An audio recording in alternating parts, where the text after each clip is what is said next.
No way. Your son's a sick man with sick thoughts. I think niggas like him should die. You know, watch things you get.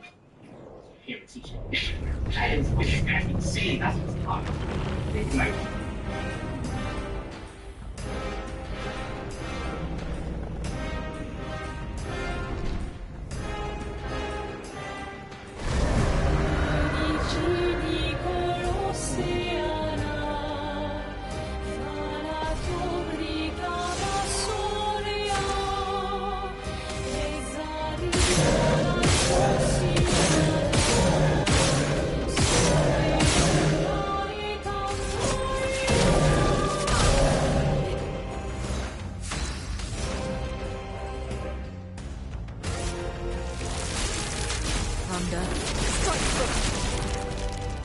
Sweet taste of battle.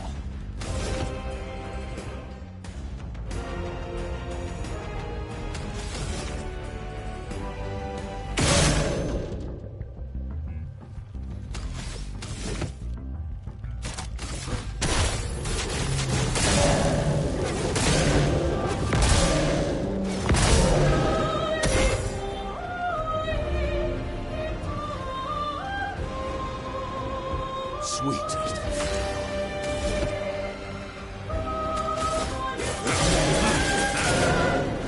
Let the ink flow.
Meet your reckoning.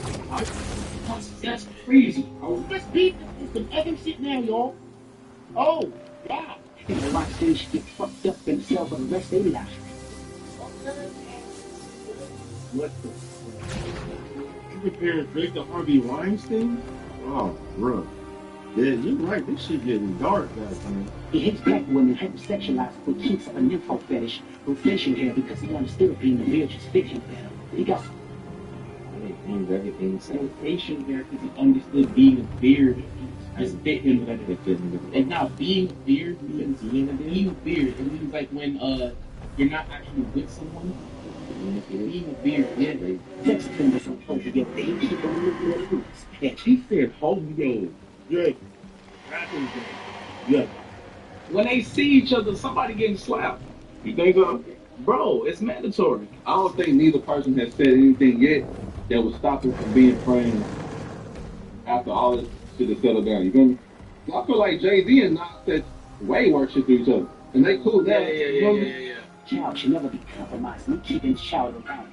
And we gotta raise our daughters knowing as predators like him lurking. This is what I'm saying. These niggas look straight out there. No, let me say this. Problem with this beef is the way Kendrick is rapping is like, oh yeah, everything Drake is saying is a cap, but just believe every word I'm saying and everyone's just taking it like it's facts. If you really cared about it and the kids like that, then say the names. Kendrick, your morality is still being judged. Because if you really cared, you would have been said something. From that battle, these facts so hard that these women can live with purpose. I believe it's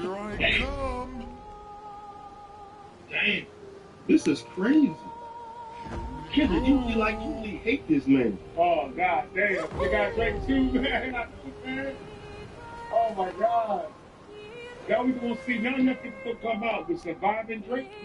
Oh man. You exposed the fuck out this nigga while talking to his mama. That's crazy, bro. And it's 12 years, I'm gonna tell y'all one little secret. It's some weird shit going on in some of these hearts be here for police. They said, oh my God, Drake Bell went through some shit.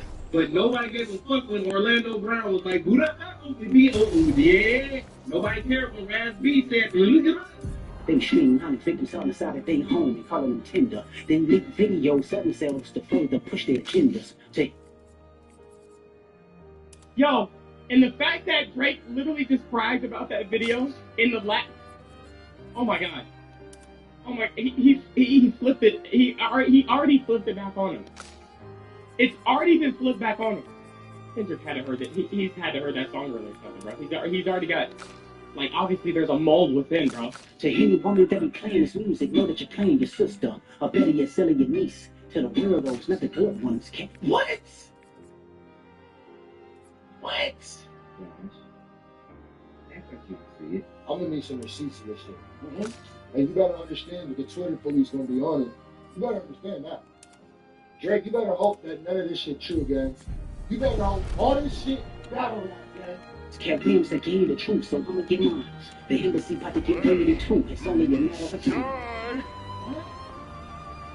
So is he saying that like Drake is part of a trafficking ring? Is like Diddy and shit? What are we talking about? OBO. That nigga finna catch a freako. Not a Rico, but a freako, nigga.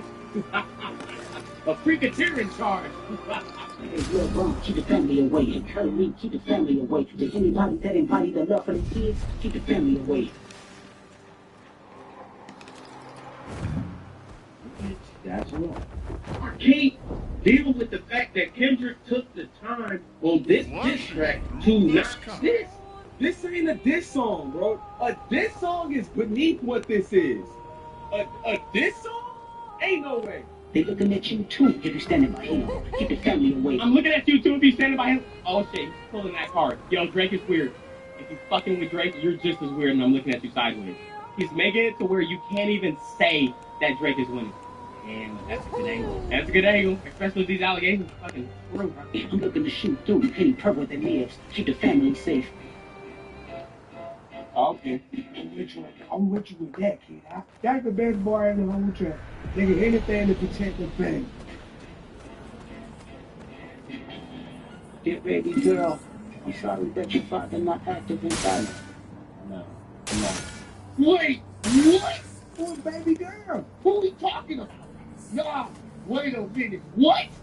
Girl. There's no way he has a daughter. Let's just be the secret. Your world, he don't give too much for his music, yeah, that's for sure. Your narcissist, misogynist, living inside his songs. Say, yeah, man, you really put your work into the music, but you forget about everything else. So I want to go talk to your family, explain to them what's going on. Because, you know, the family matters. So I need to make sure that the family understands why you act the way you act. Try destroying families rather than taking care of his own. Should be teaching you. What up, alright?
So much power.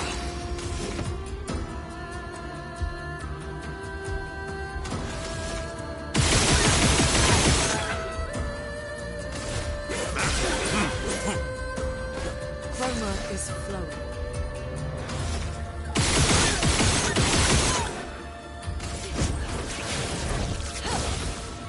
A storm is coming.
Y'all all know what happened between Kanye West, Drake, and Kim Kardashian and all of this shit. He'd rather destroy other niggas' families than take care of his own. It's crazy. Should you timetables or what? At your 11th birthday, singing 11? Damn! I mean, if it's true, this nigga did a pretty good job. 11 years? arms with you. Instead of being Turks paying for sex and popping perks, examples that you don't deserve. I want to tell you that you're loved, you're brave, you're kind, you got a gift to change the world. You can change your father's mind. Cause fucking picture, man. He should be at your birthday singing poems with you. Instead, he popping perks, fucking with prostitutes, and at the whole house.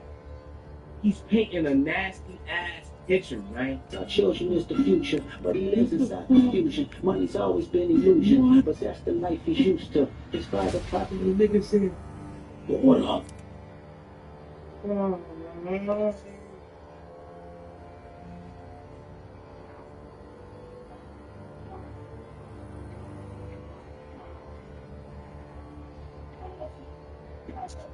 But it didn't claim him either. History do repeats itself. Sometimes it don't need a reason.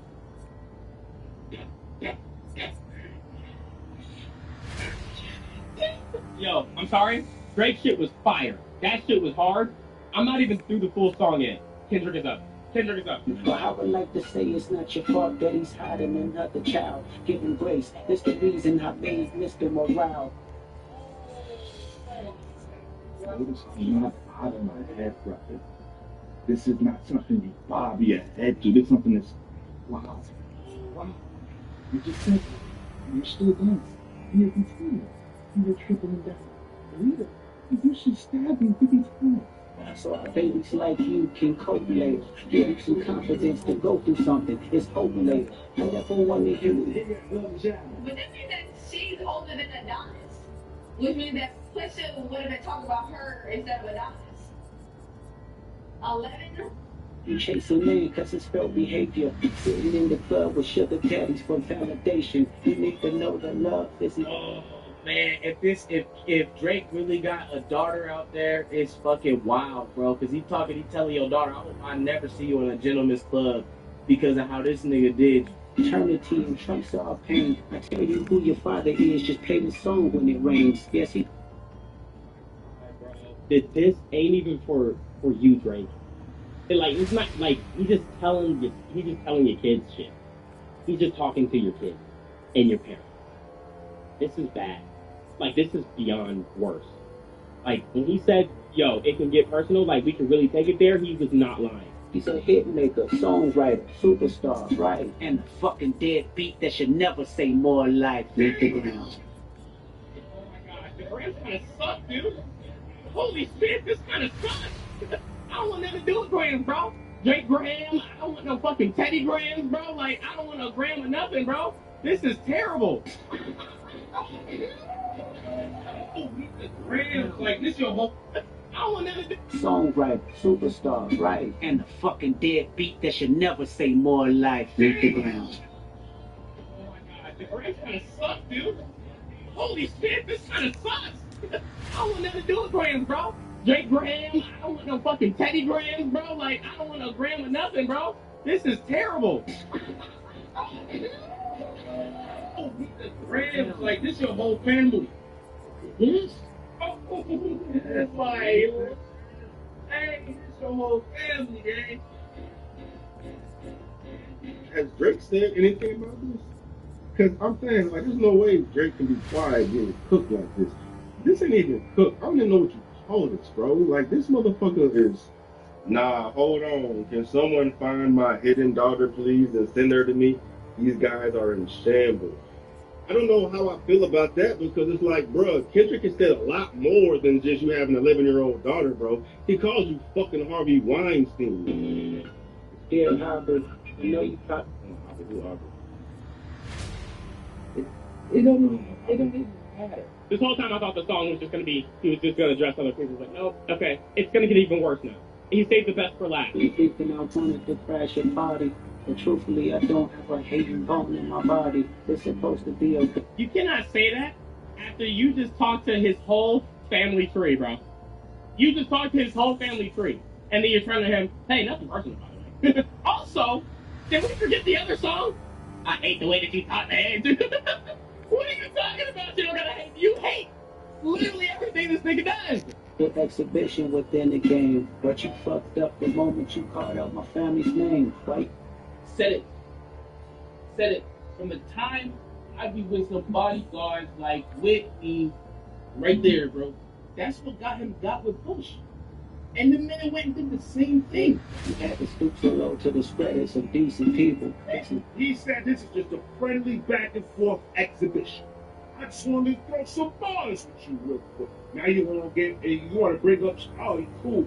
Integrity is lost when the metaphor doesn't reach you. And I like to understand because your house was never. Integrity is lost when the metaphors doesn't reach you. The nigga literally dropped a track earlier today saying that you had a leak that was saying you was finna drop some bullshit, and he knew what you was gonna say, so he wrote this whole song saying, I gotta tear you down because you gonna tear me down. 37, but you showing up as a 7-year-old. This is a calculated attack where we thought Drake was baiting Kendrick into dropping something too soon. Kendrick then baited him by dropping 2 tracks back to back and saying, now drop.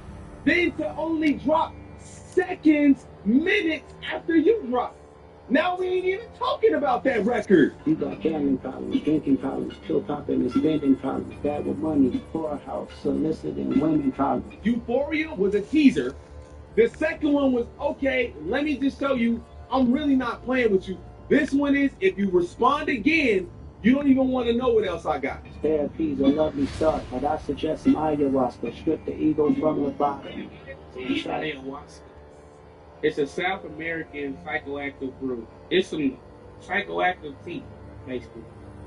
You might have to try that.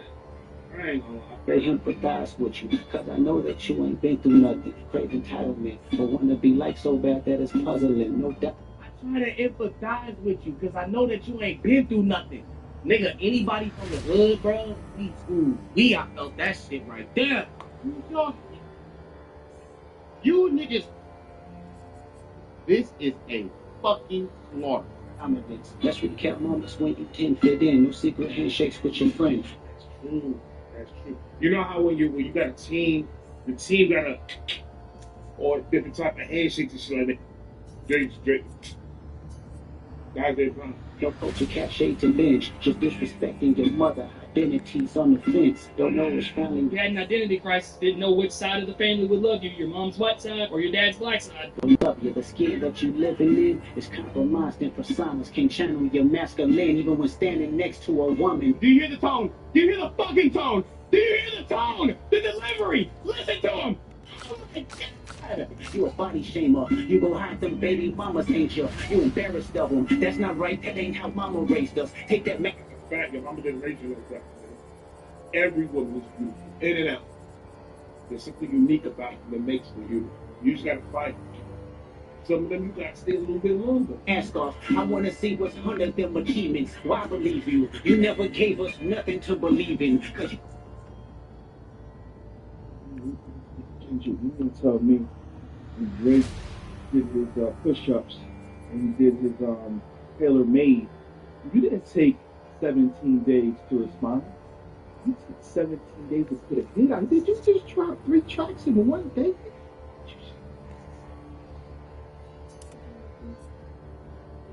Just dropped 3 in 1 day? 25? What are you doing?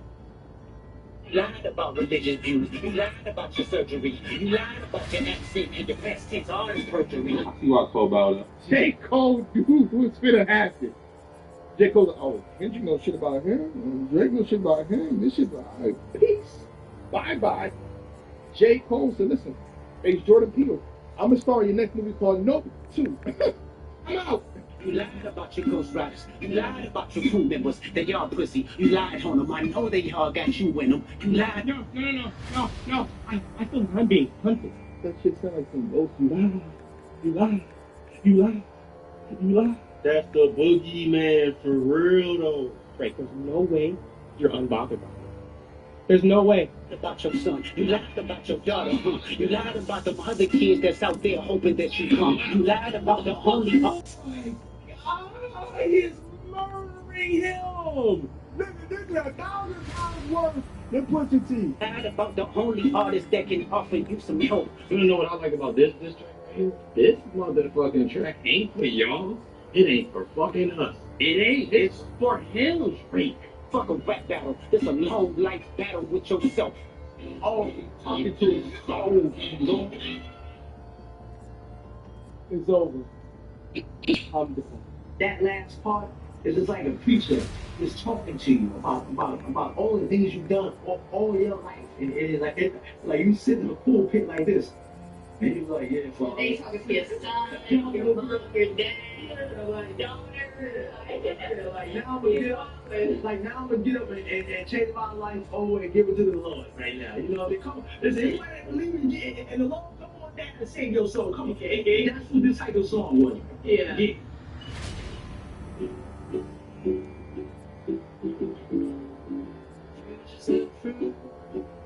the little door where you gonna sit down.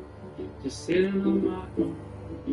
My mind's a little clouded, but it looks like Christmas is here.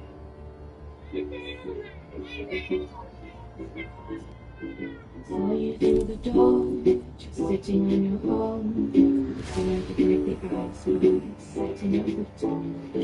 Looking for a way to finally catch up. And if I still it's on another place. Everything's bright as Christmas. It's finally.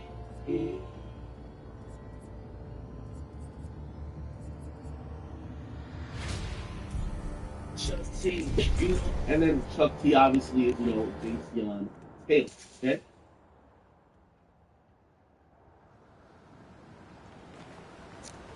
Y'all trolling me? Impossible! I don't believe you. Can't do it. I got places to go.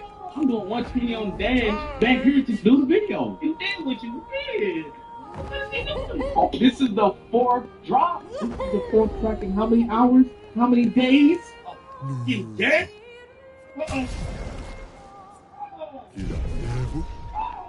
After he dropped Meet the Grams, what else can he say? This has to be the kill shot. Not like us, A-Dot. Finish him. Just admit it.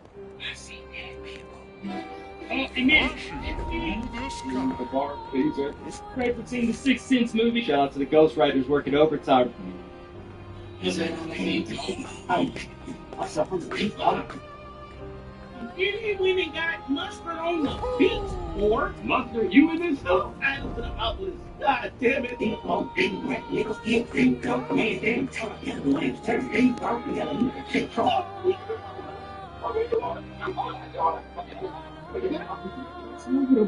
take a mom and beat his dick.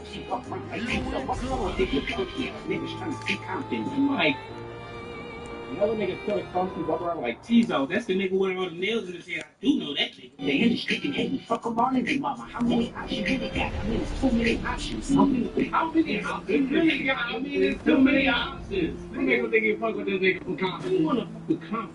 I'm finna pass on this body in John Stockton.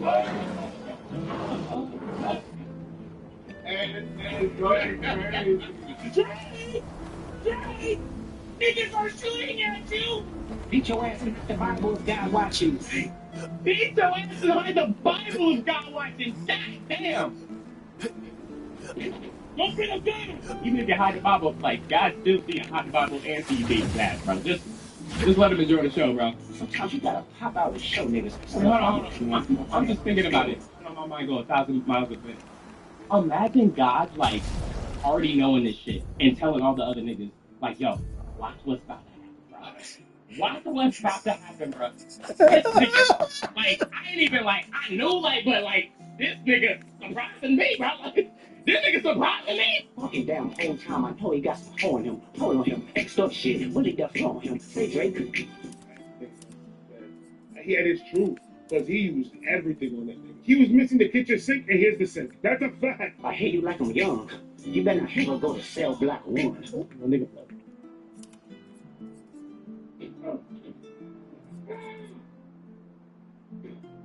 what is Cell Block 1? He's basically saying don't go to jail. Bro, if they hear that's what you there for, You don't want to go to jail, man. you know Bill Cosby in there. Don't nobody. Don't nobody want to go to jail next. R. Kelly in there doing concerts. To any bitch that talk to him and they in love, just make sure you hide your little sister phone. Oh my God, he back on the Drake like younger girls. This is getting nasty. I swear to God. If you're you can't just make these assumptions and be as big as you are and get away with being. Does he know something though? Bro, but He's that's, doubling down on the angle, bro. And then I always revert to the don't tell no lie about me, and I won't tell truth about you. Come on. That's spooky. They tell me Charles the only one that get your hand-me-downs. You party at the party playing with his nose now. Party at the party, playing with his notes now. And they tell your heavy down. So Charles is sitting at the top. And Baka got a weird case. Why is he around? Certified lover boy, certified pedophile. That's certified pedophiles. That's wild behavior. You know he mentioned Barker, right? Who is that? Serge Ibaka? From Oklahoma City Thunder. Nah, Barker not nice. And I live up to my name. I like little boys. Are you insane? Fuck 'em up. I'm gonna do my stuff. Body shots, what? That's body shots. Why you showing like a bitch? Ain't you tired? Trying to strike a chord and it's probably A minor. Probably A minor. Body shots, what? That's body shots. Why you showing like a bitch? Ain't you tired? Trying to strike a chord and it's probably A minor. Probably A minor. A minor. I wonder what like a minor sound like though. Bro, chill, bro. Chill. I'm talking about like the music guitar, like Oh, the chord? yeah, the chord of a minor. You know what I'm talking about, bro? Like A minor, bro. A minor, yeah. Yeah, play it. Let me hear it. This sounds kind of childish. And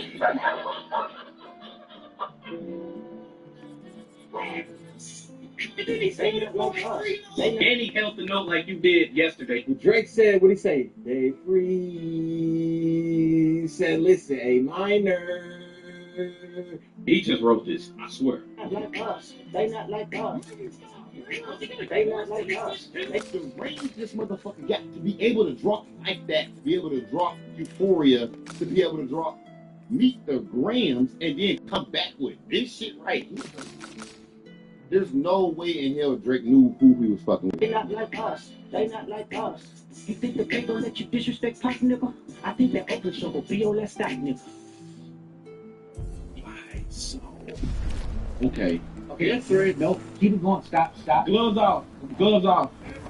1, 2, 3. Ding, ding, ding, ding, ding. Get him up. Fuck out the ring. They coach out. I don't know why you still continue. What is the out? Bird niggas and bird bitches. So, how do you? What is the out? Bird and bird bitches? When this beef happened, I thought Kendrick was gonna be able to like distinguish himself as like that guy as far as rapping.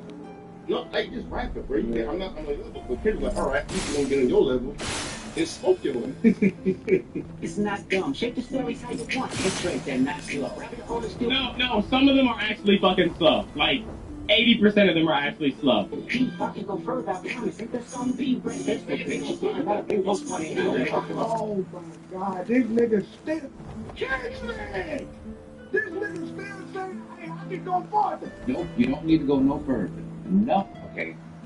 I'm pull out my feet. I'm finna drag this up. Boy, I ain't never seen nothing like this in my life. Hey, Paul Boy, let's get ready to something. Since 2009, I had this bitch jumping. You know what? It's just been now. Why everybody doing like, I ain't like, no. You know what I'm saying?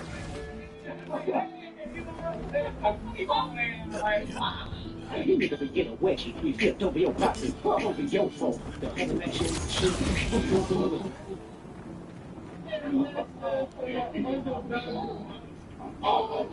You see me, man. Explain. Okay,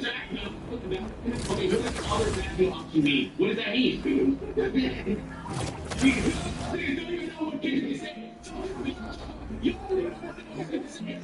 mean? It's that straight make my shit. I make something might like this when it does it. Wow. What's all this tea about? He brought you on tour, gang. What's all this tea about? What is all the tea about? Calling me a T-word? You playing dirty? You don't like that's my facts? Hey, now you wildin', son. There's no return. It's not that deep, dog. Stop quit hiding. Fucking caption, won't action, no accident. I'm hands on. This fucking mouth get polished. He said fucking caption, won't action. You know, Drake be on that. No accident. I'm hands on. You're trying to get polished. Remember Drake said Chippendale line? So that's another rebuttal. Fuck the rainbow, he was in jail. That's conniving. Then get his face tatted like a major apologizing. Happy Rose came home. I remember that because Wayne rapped about it. But what, Wayne let it go? He was just like, fuck it. Because obviously hoes gonna be hoes, so I couldn't blame him. Face tatted like a bitch apologizing. What does that mean? Drake Wayne tattoo. We got these deserve from me. I'm gonna knock you down to central. Nigga, better not be close to me. Your homeboy needs a peanut. Oh my God. Drake got you now. Sorry. I just realized the cover art is Drake's house. Bro, it's like he got the drop on the house with everybody in it. All the little I know that's very Those Ghost Riders. 1, 2, 3, 4, 5, 6, 7, 8, 9, 10, 11, 12, 13, 14, 15, 16 niggas in there, bro. You count for 10. There's only 11, bro. 13 people in here? Oh. There's supposed to be 6, like, Wow. That was you. That's what he was talking about. He was like neighborhood, like with the registered sex offenders. The app show you it show you like how many people, people, like how many people in your location, like the sex offenders. And he got it on Drake House. That's the dinner bitch. Trying to walk your ass all out of me and I'm gonna sit it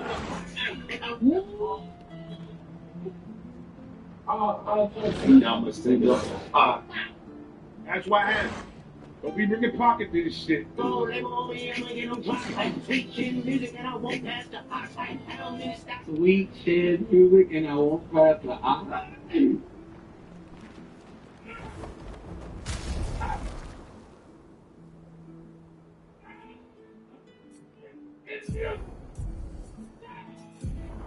They not gonna pass on the Hillary Court.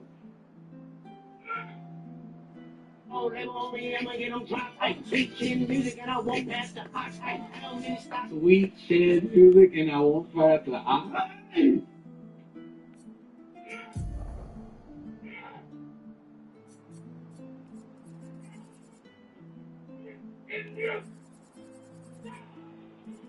They not gonna pass on the Hillary Court.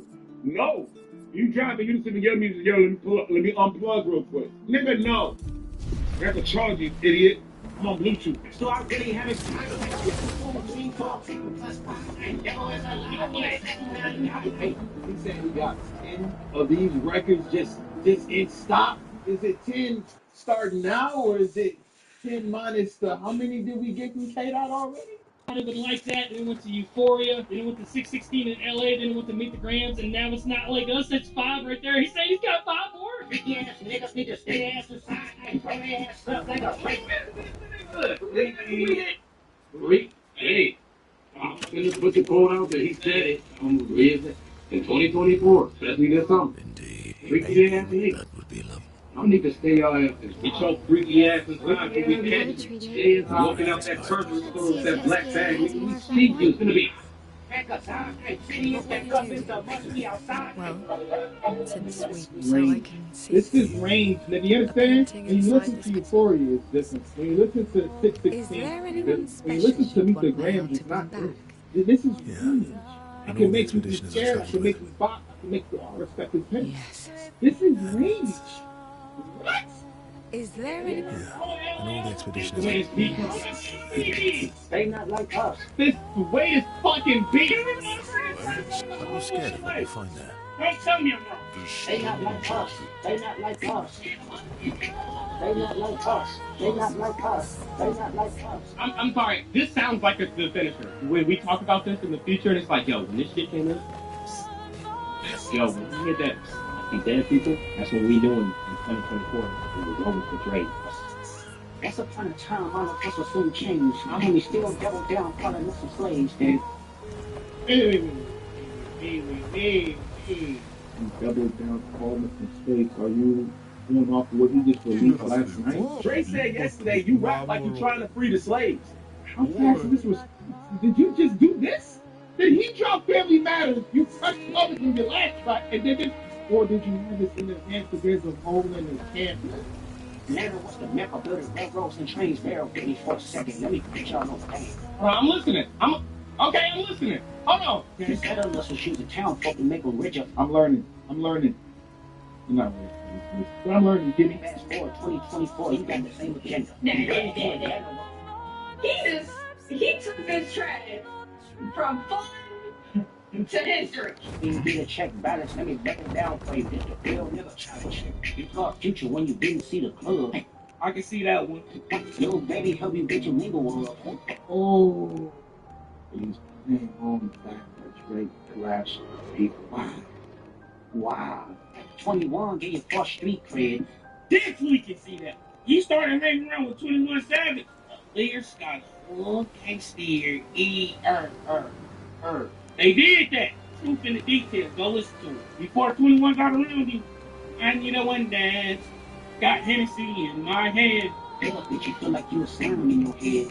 Why are you breaking this nigga down again? Yo, this is the K-Dot Chronicles, man. He knows everything about Drake. That's just everything. They gon' say you could be from north side, but the 2 Chainz say you good, but he lied. You right.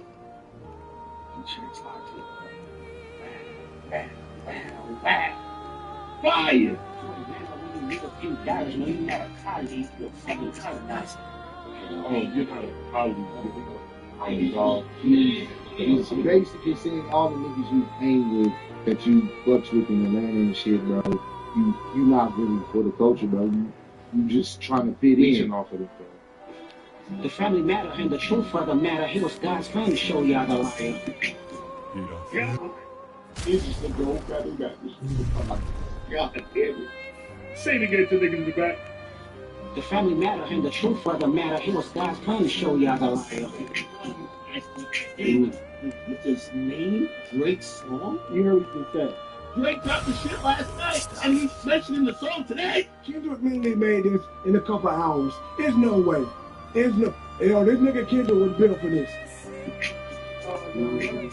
He a fan, he a fan, he a fan. He a fan, he a fan, he a fan.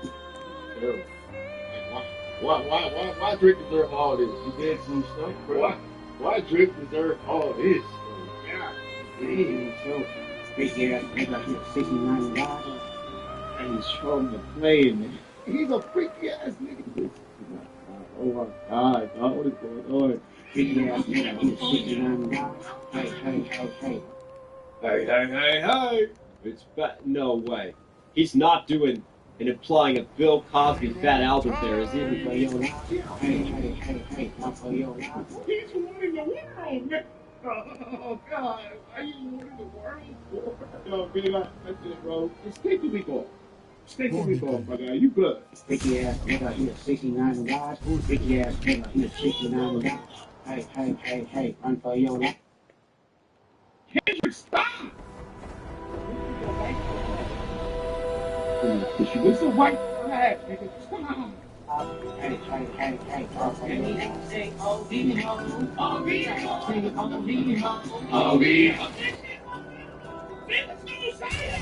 That's the one they gonna repeat. Say, OB, ain't gonna do that.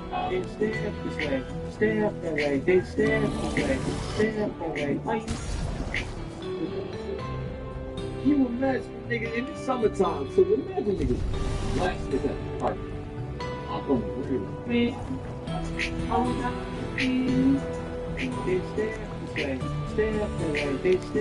I ain't watching. That's not genuine. I'm a throwing up right now. I'm going in for this. I'm going in.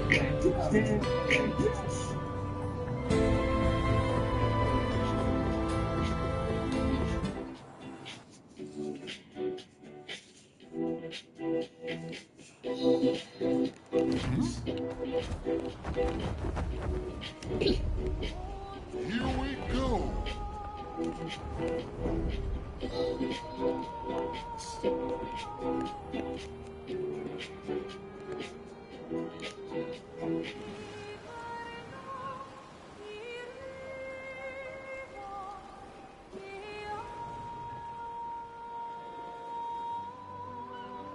When it comes to JRPGs, bosses come in all shapes and sizes. Sometimes you'll just be fighting a human being, while other times you may end up going toe-to-toe with some sort of Lovecraftian nightmare creature. Now, I've been playing these games for a very long time, and I've faced all kinds of bosses. Some fights made me feel sad and upset, some of them scared me, and some made me feel a certain special way. But the boss I want to talk about today is a bit different from the rest of them. I distinctly remember how I felt the first time I saw it, because it made me feel completely and utterly confused. I couldn't even understand what I was looking at. What is this? A marble? A peach ball?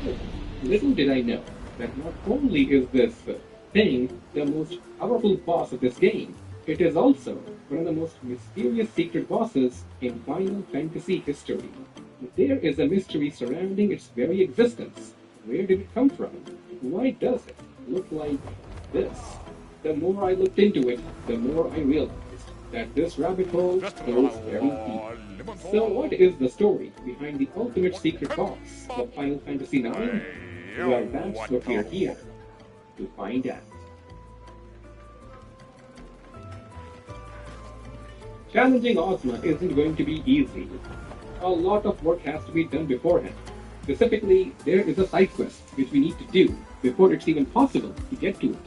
The earliest it can be done is in Chapter 3, after the party gains access to the Hildegard 3 airship.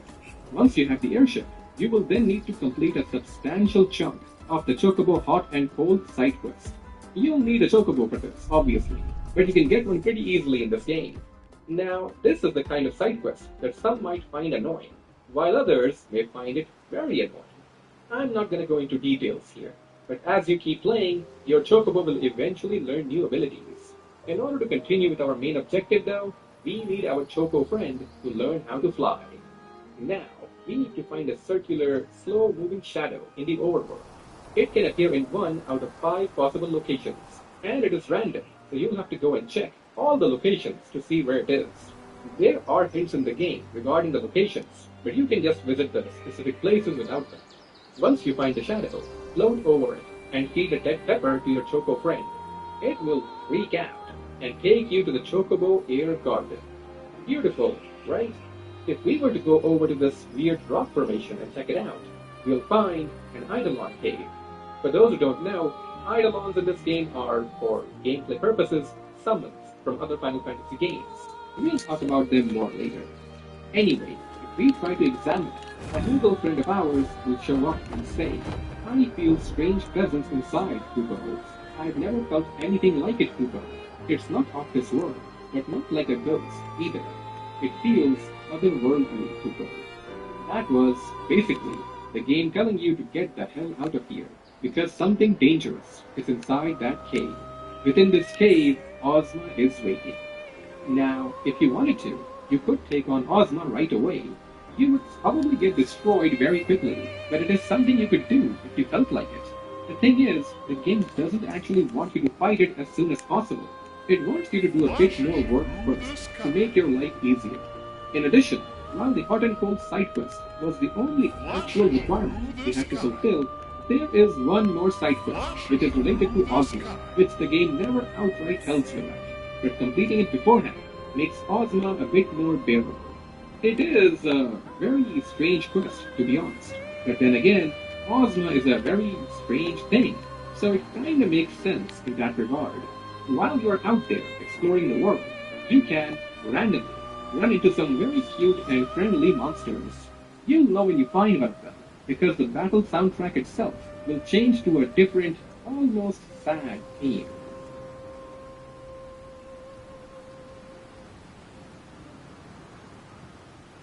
I don't know, something about it makes me feel depressed for some reason. Anyway, these friendly monsters will ask you for something, and if you give it to them, they will ask you to say hi to a different friendly monster. Then they'll just leave. According to official material, these friendly monsters are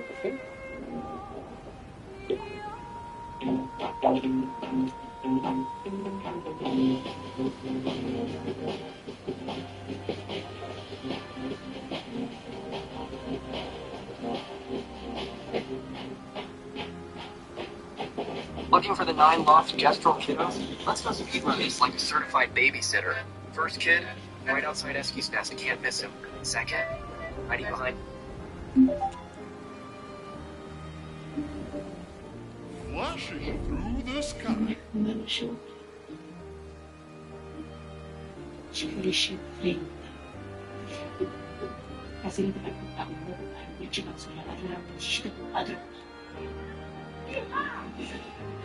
Monsters with wave flips. You gotta bonk them first. Third,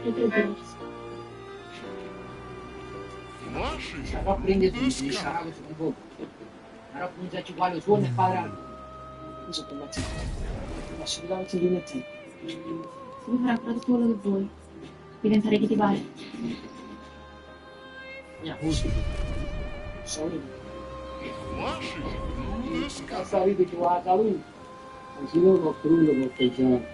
As you want to show myself, you show the food. Left corner by the white tree. Easy. The legend of Mr. Panama. Ele usa negócio de chuva.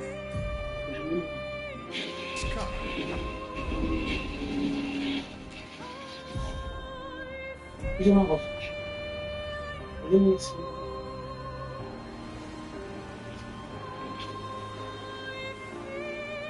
Não podia uma só. Indeed. Pode ser igual a tudo.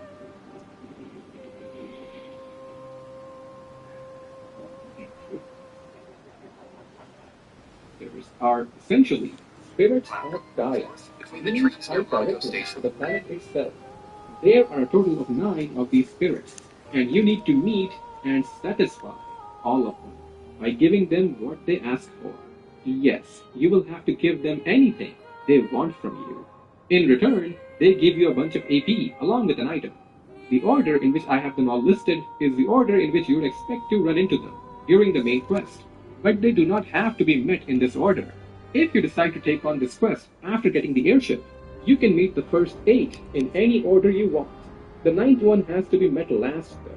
But assuming you do want to meet them in order, then you'll first have to find Moon. He'll ask for 1 ore. When you throw the ore at it, it'll say, "Tell Mr. Ghost I said hi." Mr. Ghost will also ask for 1 ore, and then ask you to give his best regards to Ladybug. Ladybug won't be satisfied with just 1 ore though. Yeti looks like something I've seen in one of my nightmares. Next up is Nymph, who knows exactly what she is worth, but in return, she'll give us an emerald. That is very nice, because the next friendly monster on the list, the Jabberwock, will ask for an emerald. So the last bunch of these friends will each give you the exact item that the next one will be looking for. Very cute. After Jabberwock, we have to find Feather Circle, which is certainly one of the names of all time.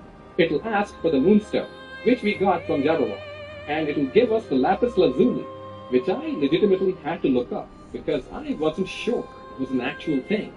Garuda is the 8th friend, and after we give it the Lapis Lazuli, it will freak the hell out. Afterwards, we'll get a diamond.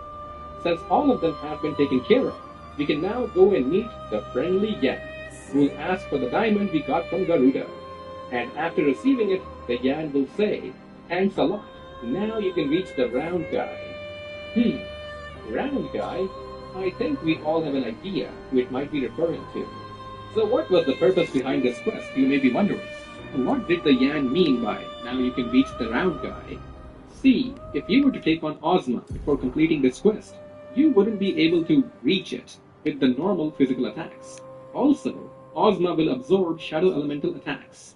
That can potentially be an important factor in the battle, because Ozma has an attack called Doomsday, which hits everything on the field, including itself. Doomsday is a shadow elemental attack, so normally it will actually heal Ozma while damaging the party. But if you have completed the quest before fighting Ozma, not only will your normal attacks be able to reach it, Ozma will be hurt by the shadow element, instead of being able to absorb it. Essentially, completing the quest makes Ozma easier. But why is that happening? It's kinda strange, right? In any case, it's time to talk about the battle itself, I suppose. I won't go into super specific details with a turn-by-turn setup for this. There are plenty of Ozma guides online that you can look up if you need specific guidance, but I'll go over the general stuff that everyone should know. The reason Ozma is considered to be so strong isn't because it has massive stats or anything like that. In terms of HP, it only has 55,535. I mean, yeah, that sounds like a lot, but when you consider that hitting for 9,999 damage isn't all that difficult to do in this game with certain moves, you could put down Ozma in like 6 attacks if they all hit for that much damage. But things aren't that simple. There is a lot going on inside that ball. First, we have to keep in mind that Ozma's turns work a bit differently compared to ours. If any of your characters input any commands while it's doing nothing, Ozma immediately gets a bonus turn. If you were unaware of this, you would think it was stupidly fast or something. But no, its ATB gauge goes to max instantly. The only way around it is to input commands for all of your characters while Ozma is in the middle of doing something. Next, let's take a quick look at what moves it can use.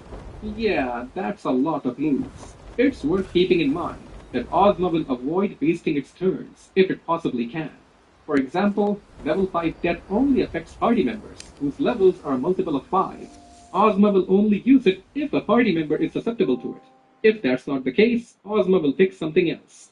You can also think of it this way. If Ozma can't use a certain move because the party won't be negatively affected by it, then that increases the chances of Ozma using a different move.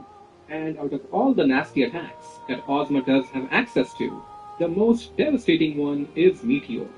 This attack not only looks very epic, but it can also just one-shot your entire party by dealing 9,999 damage to all of them, leading to a very swift game over. Ideally, you never want to see this move at all. Ozma can also counterattack with moves like Berserk or Curaga. Berserk forces the afflicted character to only use the attack command. If one of your characters gets Berserk and you didn't do the side steps from earlier, then they'll do basically nothing. Unless you cure them, of course. As for Curaga, I'm sure everyone knows what that is.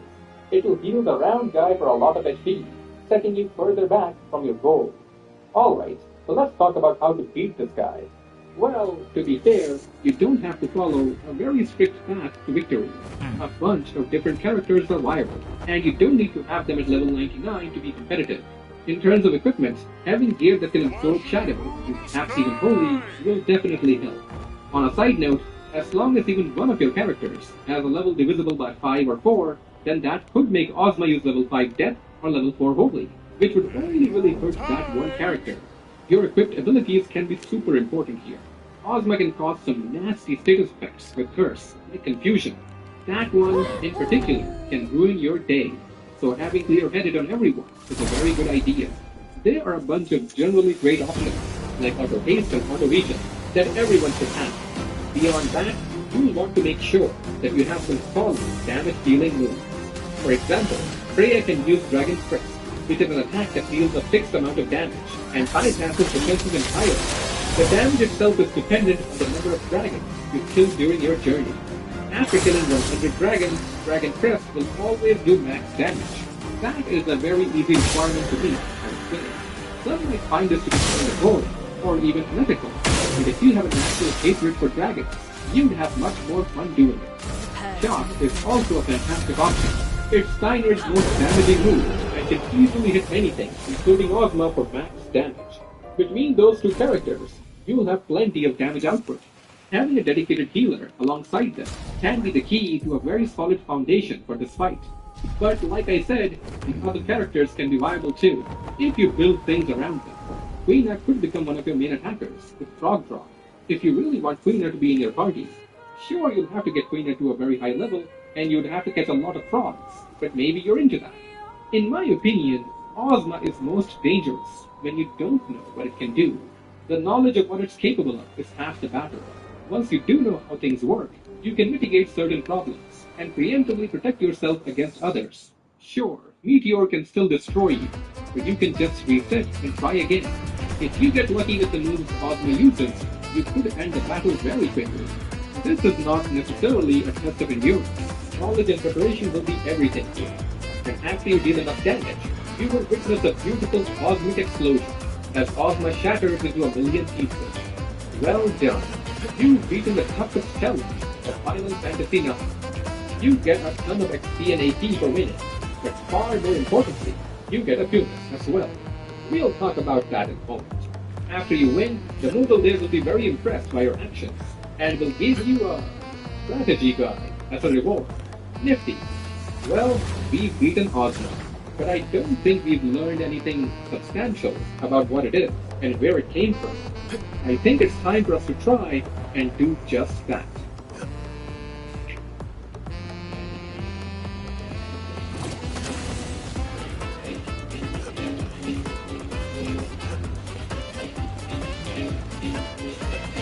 Just Dance 2026 edition. As far as I know, there is no official lore regarding Ozma. There's no guide that straight up gives us the answers to the questions we have. But besides what we already know, there are a few more clues hidden within the game, which can help us form some theories at the very least. Late in the game, around this fort, you have to go to Madain Sari. You know, the place where the Summoner tribe used to live. Make sure that you have Dagger in the party. Here, you can see that there's an NPC in the corner. If we try to get close to them, they will jump or fly away. Now, we have to get out of town. Go back to the airship and swap Dagger and Amaranth out of the party. Go back to where that NPC blasted off into the sky, and they'll be there again, and they won't disappear this time. It's Lani, the bounty hunter. Lani was a minor antagonist earlier in the game. He has become a whole new person then, and lives here with the Mughals now. He will go on to say, you know, I saw some words that might mean something in the small room over there. If you enter the nearby room, there will be an exclamation mark that you can interact with. These are the words you'll find.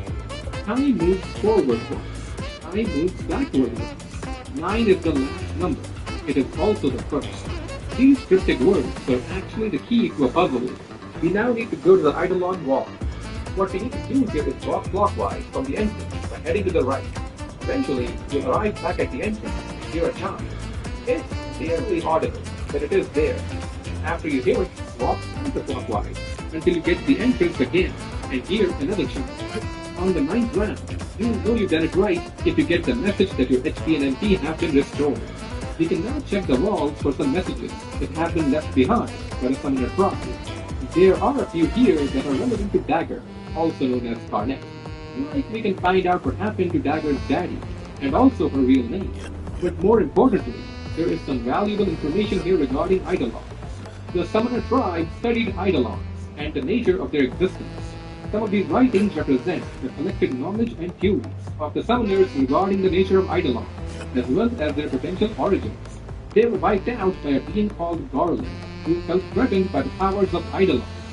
Dagger, or Sarah, which is her actual first given name, is one of the survivors of this tribe, which is why she has access to summon magic. On that note, Eiko is the last person who was born into the tribe. Everyone else is gone. Anyway, let's check what the wall says. Legends of Eidolons. We discovered Eidolons by researching legends documented from around the world. The thunder god, Ramu, is one of those legends. Some theorize that Eidolons were created from legends and not the other way around. Now, this is very interesting. So they're basically saying that it is possible that the Eidolons did not come first, that the myths and stories about them came first and actually brought them to life. But that seems absurd, doesn't it? How in the world can that possibly be true? In order to really understand what's going on here, we kinda have to look a bit deeper into how the cycle of life and death works in this world. A lot of that becomes clear as we play through the game, especially as we get close to the end. I'll try to summarize things as best I can. Each planet has a crystal, which controls the cycle of souls, all living beings on that planet. Whenever a person dies, their soul returns to the crystal, bringing with it all the experiences and memories of that person. Then, the crystal creates new life for the soul.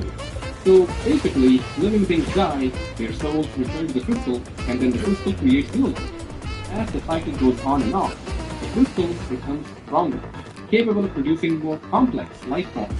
Now, keep in mind that planet's crystal is not a sentient, conscious being.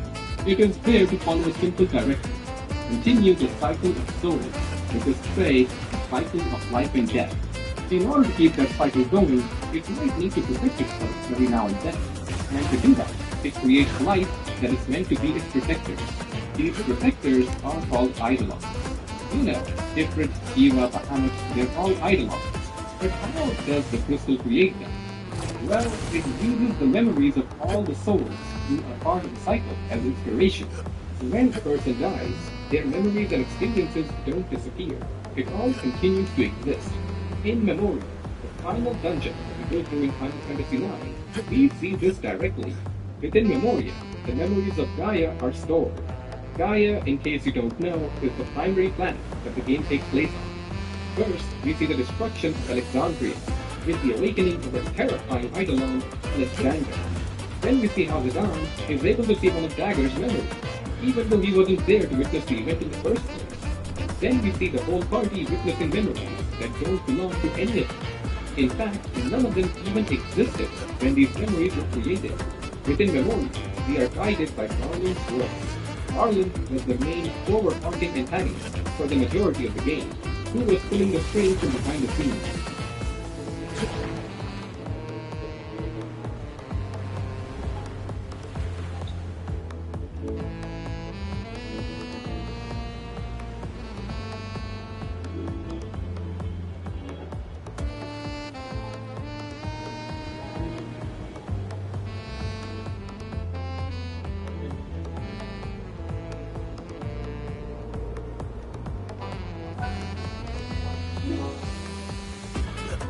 The guy, confused by what he had seen in Memoria, asks, "Why can I remember other people's experiences and events that happened before my time?" Garland replies, "Do not limit memories to just one individual's experiences from birth. That is only the surface. Every life born into this world, whether natural or artificial, requires a parent, and that parent also requires a parent. Life is connected one to another. If you trace the root of all life, there exists only one source. The same can be said for memory. All life constitutes an intelligence that holds memory beyond building. Memory is not isolated within individuals. It is an accumulation of generations of memories that continues to evolve. You can say that memory and evolution go hand in hand, but most life forms do not understand the true nature of memory. It explains why most memories never cross paths. Basically, all memories collectively continue to exist and become the inspiration for more complex life forms when acquired by the crystal. Most living beings are simply unable to access the memories of previous lives. Their memory, unfortunately, is limited to their own experiences. The Eidolon Wall also tries to tell you something regarding this. Breathe slowly and calm your mind. Let memories return to you. Anyway, where do all these memories exist then? Well, at the source of all life, within the crystal. Now, I know it feels like we've gotten off track, but stay with me for a moment. Understanding the cycle of souls and how the memories continue to exist beyond death was kinda necessary for the next part. Now, imagine this scenario. There's a man who is passing through a forest. It's winter, so it's pretty cold because of all the snow everywhere. Let's say it's also night. During the journey, he accidentally consumes the wrong kind of mushrooms. You know, the kind that can make a person hallucinate. During a vivid hallucination, the man sees a beautiful fairy goddess with pale blue, almost light purple skin and sky blue hair. Maybe he saw an actual woman by the lake, shivering in the cold, and the hallucination turned that image into something else entirely. Or maybe his mind just made it all up. It's not important, really. What is important, though, is that he believes that what he saw was real.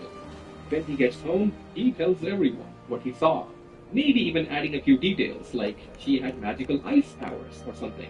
Bad trips can create some funky memories after all. Let's say some people believe him. Later, these people tell others about what happened. Maybe they'll be the ones who add on the part about magical ice powers. When stories like this get passed around, details often get added on or muddied along the way. And so, the story spreads and reaches more and more people over time. Some parents might use it as a cautionary tale to keep kids from going into that forest late at night, especially during winter time.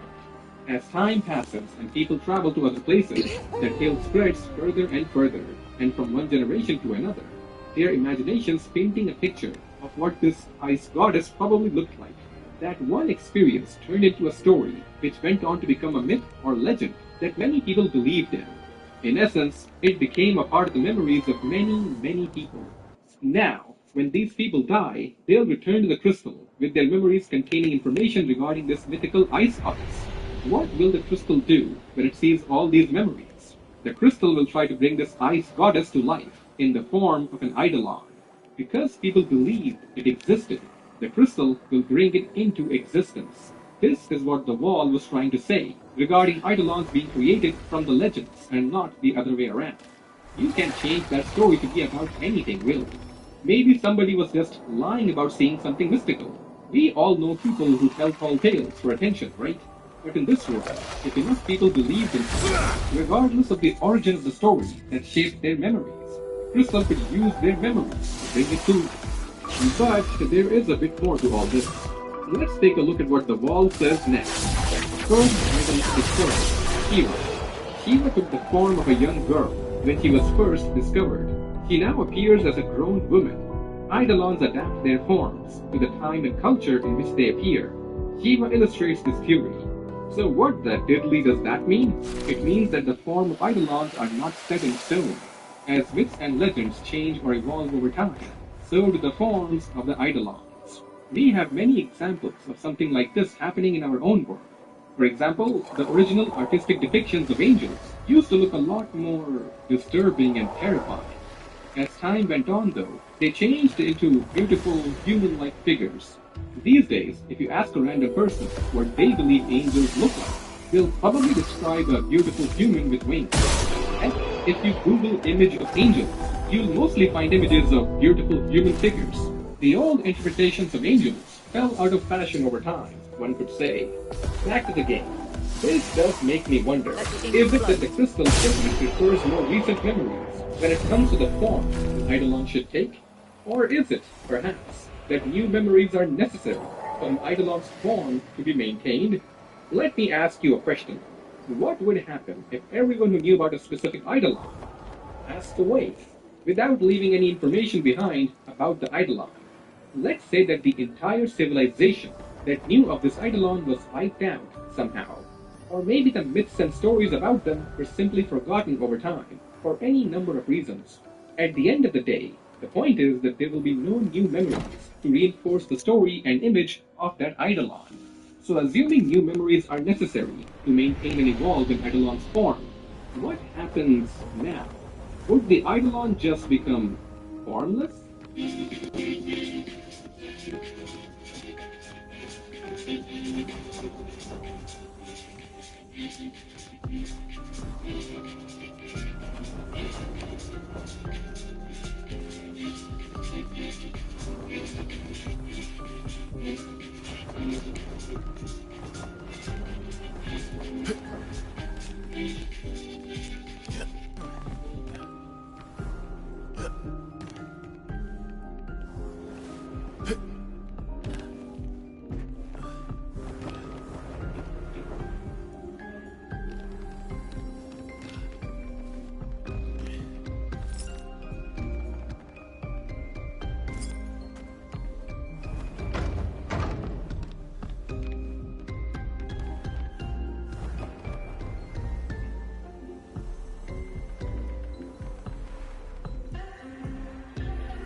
That is actually the most popular theory about Ozma, that it is an Eidolon that has lost its original form. Why? Well, the game does not give us any direct answers about that, but we do get a few hints. Where do we find Ozma? In the Eidolon Cave. Now, why would it be there, specifically, unless it was an Eidolon, who was, perhaps, sealed away in the cave, unable to escape until we intervened? We have seen other examples of Eidolons who were sealed away. Alexander's gem was broken up into 4 pieces to ensure it couldn't be summoned again, because the first time it was summoned, it caused a massive disaster, as the summoner tribe was unable to control it, causing them to leave Alexandria, their original home, and move to Madain Sari. The wall actually does mention this event. Leviathan was also sealed away, likely because it, too, couldn't be controlled when it was summoned. If Ozma was sealed away in that cave somehow, and the stories about it were forgotten over time, then is it not possible that Ozma simply lost its shape over time, with no new memories to reinforce it? Its strength remained, but not the form. Now, let's go back and see what our Moogle friend said as we try to check out the cave. It's not of this world, but not like a ghost either. It feels otherworldly. What if the game is trying to be literal about that? What if Ozma is literally not from this world? Because during the course of Final Fantasy IX, we do learn about another planet, one whose civilization was, essentially, eradicated thousands of years ago. I am referring to Terra. Terra is one of the key parts of the overall narrative in Final Fantasy IX. Terra used to be a thriving planet. Its people had built a civilization of extraordinary technological advancement. But there was a problem. Terra's crystal, the one responsible for the cycle of life and death, was itself dying. Attempts were made to try and stop that from happening. Drastic steps were taken, but it wasn't enough. As a last resort, they created Garland, a sort of android, whose purpose was to bring the people of Terra back. They gave up their physical bodies willingly, and their souls were kept in stasis in Pandemonium, until Garland could figure out a way to bring them back. Since Terra's crystal was dying, Garland tried to fuse Terra with Gaia, which, again, is the planet the game takes place on. The fusion failed, resulting in cataclysmic destruction on Gaia's surface, while Terra's physical body was warped and embedded within Gaia, effectively becoming an inner planet. In addition, several locations and structures from Terra, such as Ipsen's castle and Oivir, ended up physically present on Gaia. Oivir specifically is very intriguing. In there, we find information left behind by the people of Terra. There is a chamber in here with talking masks, which provide a brief summary of the events that led to their demise. Deeper inside Oivir, we find the Guluk Stone, which is what we came here for in the first place. As soon as we try to examine it, we are attacked by an entity called Ark. It's a battleship that is acting like a self-defense system and trying to protect this place, or perhaps trying to protect the Guluk Stone. After we defeat it, we get the first piece. Pumice. Where have I seen that name before? Let's go back to the Ozma battle for a moment. What did we get for beating it? Oh, right. We received a Pumice. And what does the Pumice do? It can teach Dagger, the Eidolon summon known as Ark. Well.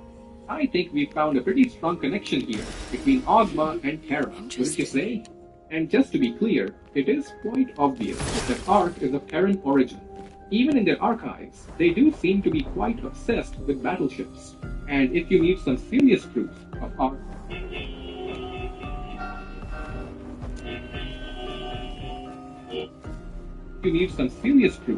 Ark's Terran origin, then check this out. When we summon it, the laser pattern it creates during its attack actually includes Terra's emblem, which we find all around architecture, which is associated with Terra. So there's absolutely no doubt that Ark came from Terra. So is it possible that Ozma is a long-forgotten Eidolon which existed in Terra? Perhaps the Eidolon cave we find it in used to exist on Terra, and it became one of the locations that were embedded on Gaia during the failed fusion attempt by Garland. Maybe that's why we had trouble reaching it before we got help from the spirits of Gaia. Their spiritual power brought Ozma closer to this world, making it less otherworldly. The spiritual power provided a tether to link Gaia to Ozma better.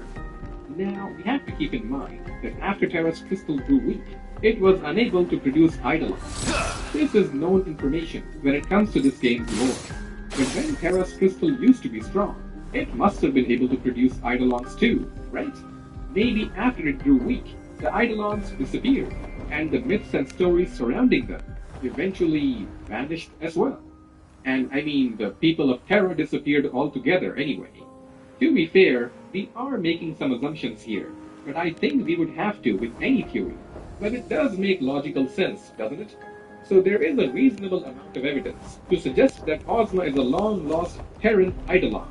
But it's not a perfect theory, though. Why do we get the Pumice for beating Ozma? Assuming it is an Eidolon, why would it be holding the item for a completely different Eidolon? It's even holding a Pumice piece, which can be stolen from it. It just feels like it's tied to Ark for some reason. No other Eidolons in this game are tied to each other like this. Also, why would a long-forgotten Eidolon be connected in this manner to one that still retains its form? Well, what if Ozma is not an Eidolon at all? And that brings us to our next theory. Have you ever seen the concept art for Ozma? It's pretty interesting.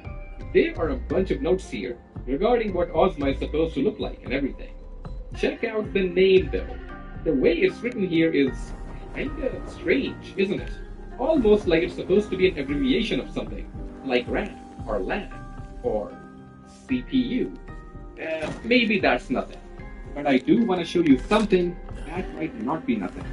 Let's consider for a moment that Ozma isn't formless, that this is Ozma's true form. It is pretty weird though, I think we can all agree. But what if I told you that there is a boss in a different Final Fantasy game that bears a remarkable resemblance to Ozma? Check this out.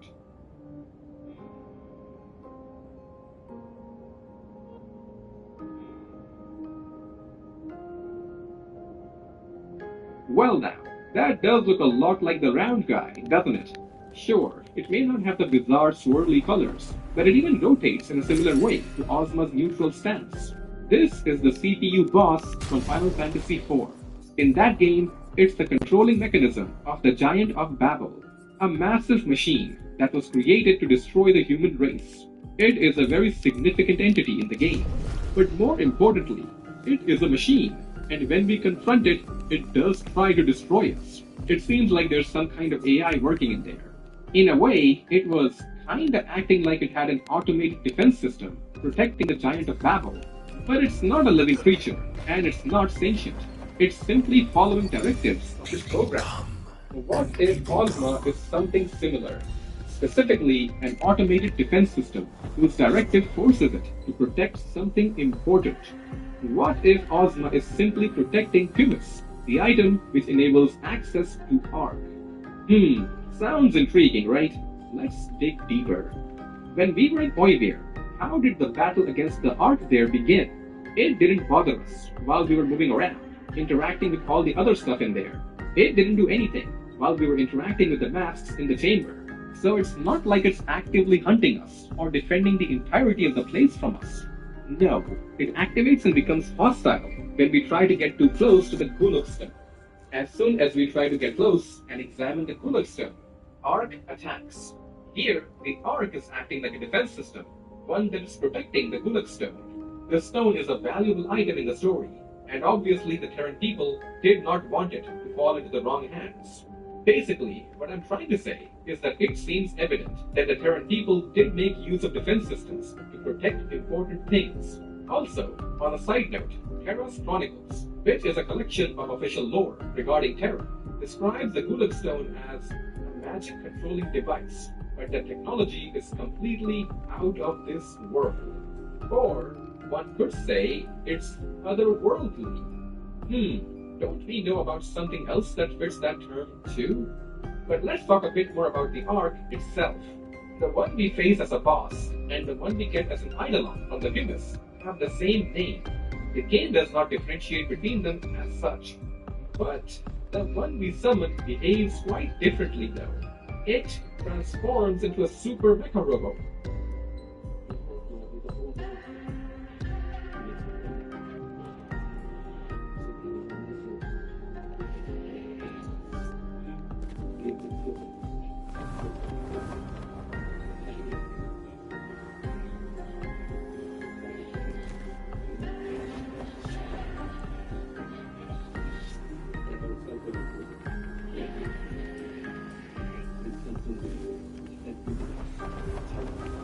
Fusty, senti il gusto del tè, quello della pesca e anche quello della rosa.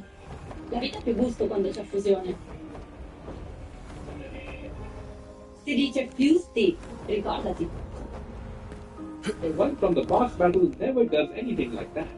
So that makes me wonder, is the one hiding within Oivir really the exact same thing as the Ark we find later as an Eidolon? In my opinion, it is not. I think that the original Ark was a super destructive Eidolon that existed long ago on Terra, but it was sealed away because it was uncontrollable. The Ark that we see in Oivir was based on the Eidolon Ark from their history. That's why it's not capable of transforming. It was simply created in its image. Considering how obsessed with technology the Terran people did go on to become, an ancient, massive, transforming robot ship would probably be like a fraud to them. And I mean, we do know of another Eidolon that was sealed away because it caused undue, uncontrollable destruction when it was summoned. Alexander actually feels like Gaia's counterpart to Terra's Ark in many ways. Alexander is a winged fortress on the ground, While Ark attacks from the sky, Alexander is of the holy element, Terran. While Ark's main attack is called Eternal Darkness, which is a shadow elemental attack.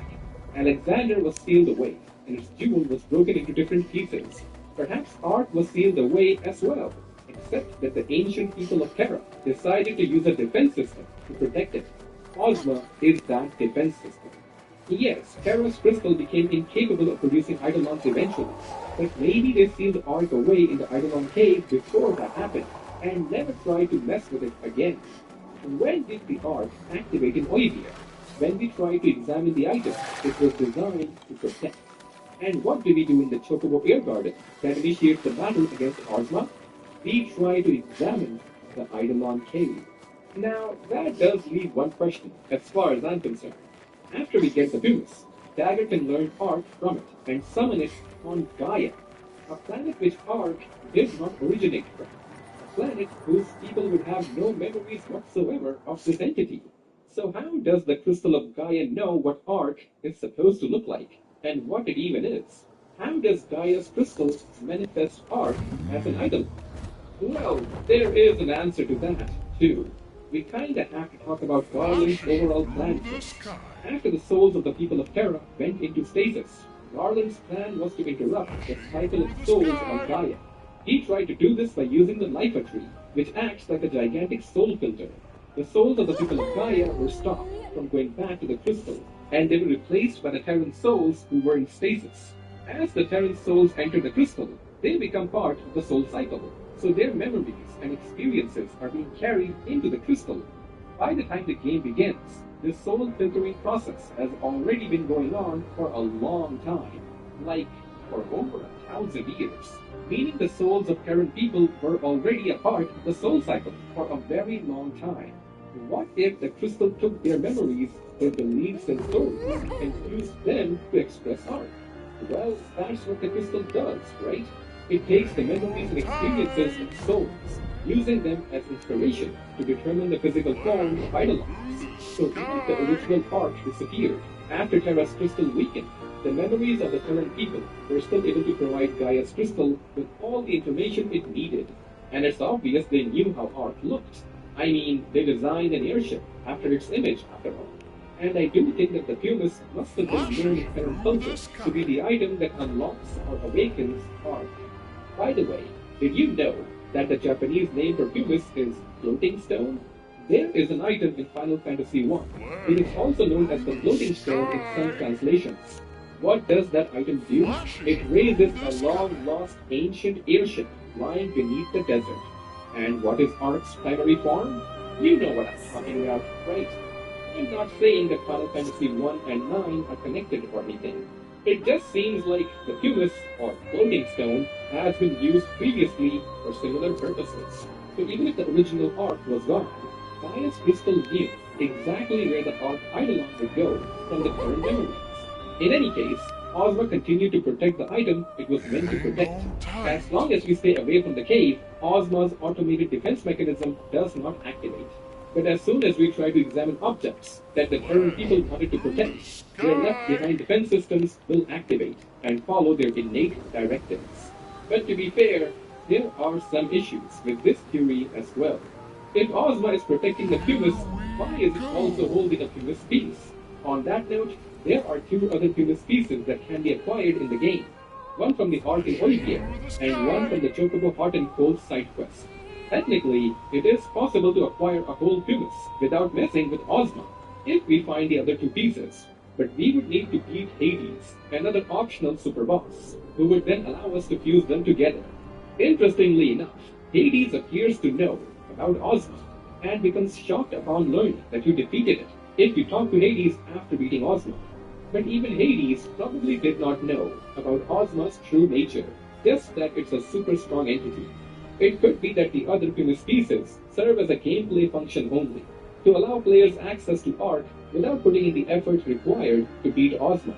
Or maybe there were other whole Pumises before, which could raise the Ark Eidolon on Terra, but they were all destroyed, except the one which is protected by Ozma. It can also be possible that the Pumis pieces have the ability to provide great power, So the people of Terra used the pieces to power their defense systems, like the Ark and Oivia, always making sure to only use the pieces and never the full hubris. And we can't even fuse them normally. We need the power of a demigod to do it. I personally like this idea. The one we find as a treasure in the Hot and Cold side quest could have randomly ended up there during the failed fusion attempt by Garland. But if Ozma is a mechanical entity, why did we need the spiritual power from the spirits of Gaia? Then again, it's not like the power does a lot. We can harm Ozma with other attacks, even if we completely ignore the quest, so the reach they provide doesn't matter all that much. Maybe it was a last-minute addition to the game, simply designed to make Ozma easier, and nothing more. Maybe Ozma is a mix of tech and magic in some way, some sort of fusion in itself perhaps. We do know that the people on Terra were working with fusion, a powerful skill which does not exist on Gaia. I would even say that fusion would be considered otherworldly here. So is Ozma a long-lost Eidolon, or is it some sort of fusion of magic and tech, acting as an automated defense system, engineered to safeguard a terrifying entity, to keep it from getting into malicious hands? At the end of the day, I suppose you can decide for yourself. Well, neither theory is perfect, in my opinion. Personally, I'm gonna lean towards the second one. The puzzle pieces fit cleaner to me. But if you're a fan of the Ozma is a lost Eidolon theory, then there's no problem with that either. Which theory do you prefer? Or do you have a special third theory that you personally believe in? Did I miss some important information that should have been included in this video? Do let me know everything in the comments. Allow me to leave you with one last fun fact. In Mobius Final Fantasy, a now defunct mobile game, art could be obtained as a card.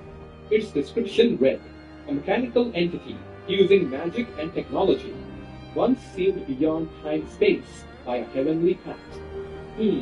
Fusion of magic and technology. And it was sealed, huh? Well, I wonder if the item it was sealed within was guarded by some kind of otherworldly defense system, one brought to life by a similar kind of fusion, perhaps? What do I know? I think I'll just go catch some frogs. See you all next time. È bello avere quello che ti serve quando ti serve, come tutti i vantaggi del piano visionale. A canone zero sei inedito da 5 anni. EasyBank, la banca digitale di Intesa Sanpaolo.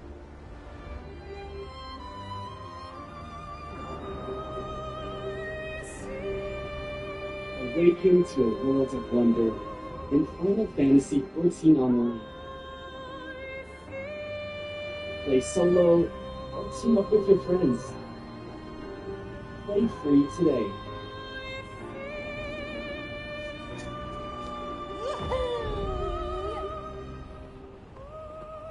Hang on tight.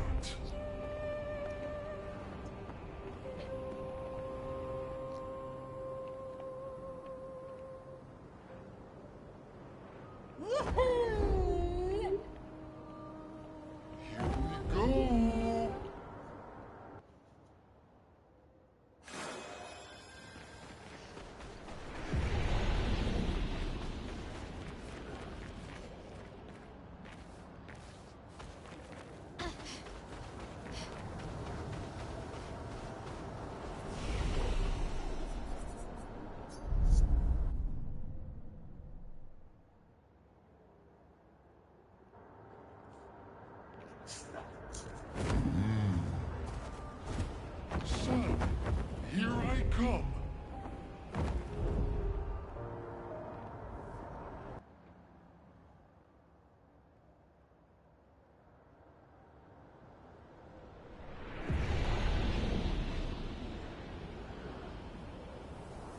In the show, bro. He was so. Also, I was right. Death Battle imagines these fights in bombastic sequences that I sure shouldn't want to animate myself, with hard-hitting facts found off the first paragraph of unrelated characters' wiki pages. They also tend to lose a lot sometimes. You'll notice that some of these matchups are not fucking fair. Do you not understand how much it physically hurts seeing Goku lose to that fucking Boy Scout twice? I mean, it makes sense, I guess, but look at this. Why did Sonic lose to fucking Mario? Why did Shadow fight Ryuko? Dr. Doom versus Lex? Did Shadow lose to Ryuko? Did Shadow lose to Ryuko? That doesn't. In my head, I think Shadow would wipe the floor with her. Shadow put belt. I was about to say, I was like, there's no way he lost that. No. Shadow beat her. Okay. But yeah, Sonic should not. There is no reality where Mario beating Sonic. I'm sorry, you just call me a Sega meat bouncer all you want. No, he's not losing this fight. I'm so sorry. The fucking Mario. Why did Shadow even fight Ryuko? Dr. Doom versus Lex? Yeah, this is insane. That is the freest Dr. Doom win of all time. Why was that even a fight, bro? Dante versus Bayonetta was awesome. Yang versus Tifa was that was tough. Was fun. Why did Bardock lose to fucking J.K. Simmons? You also gotta account for the fact that what you said. I'll be honest, bro. I remember niggas was mad about that fight. In my head, maybe I don't have Dragon Ball Super. That might be why. In my head, bro, I don't think Omni-Man beating Bardock is a terrible thing.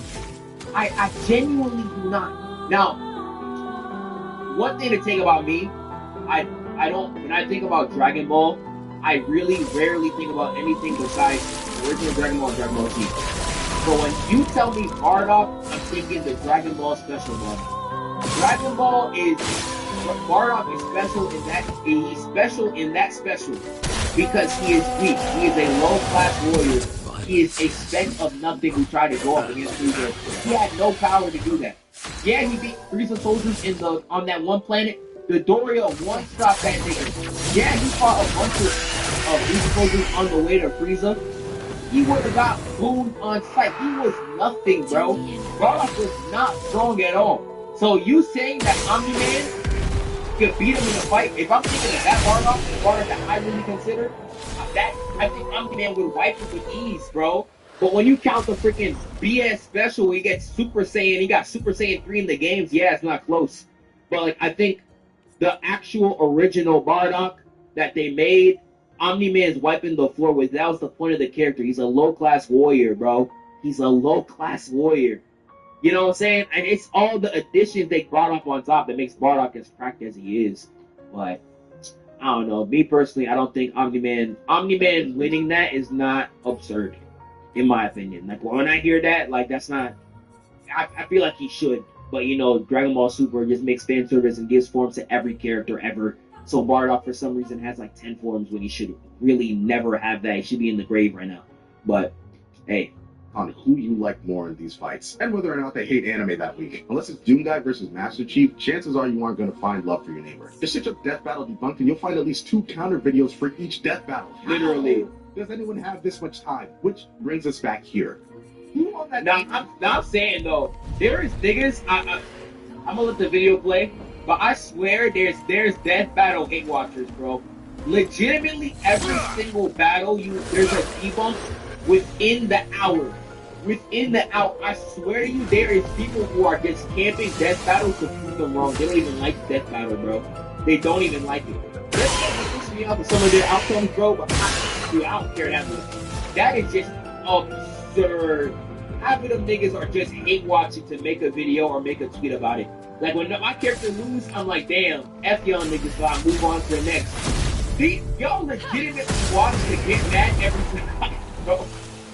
It's crazy, man. There's hate watch for everything now, but Death Battle is absurd. I forgot what Death Battle it was. I think it was Hulk and Godzilla. We watched it on stream. I looked it up. It was like an hour after. I was in late that day. An hour after. There was already a month when I was looking it out. It was not even 2 hours out. There was already a debunk. There was somebody who probably made a debunk video for either Hulk winning or Godzilla. And they released whichever one, whoever, depending on who won. Didn't even know the outcome yet. Made 2 videos, just posted one. I'm telling you, bro. Them niggas are too fast for what they do. Have you seen what Deku can do? Oh, I couldn't even fathom this shit. He wasn't doing this in his fight. He feels it in his stomach. And Mama Morales, you know that's my nigga, but you No fucking taser is taking down a hydrogen bomb. This had to have been curated for the most negative outcome possible. But the results are a mere tiffle compared to what came after. Slender, agendas, power scaling. These were the ingredients used to create the perfect. This is where we reach the Deku Paradox. For those of you who don't know, the Deku Paradox is some shit I made up, which is a phenomenon where no matter what the outcome is, they will be slandered regardless. I believe this is due to two things. First, the nature of shonen fans. There is no world where you want to see your favorite character lose any fight. Canon, literally, whenever someone dares to bring your goat into the conversation, you have a mission. No, a sworn duty to defend them to your last breath. At all costs. The second reason is the My Hero fandom has a reputation for being So many. I'm with somebody, bro. Nah, bro.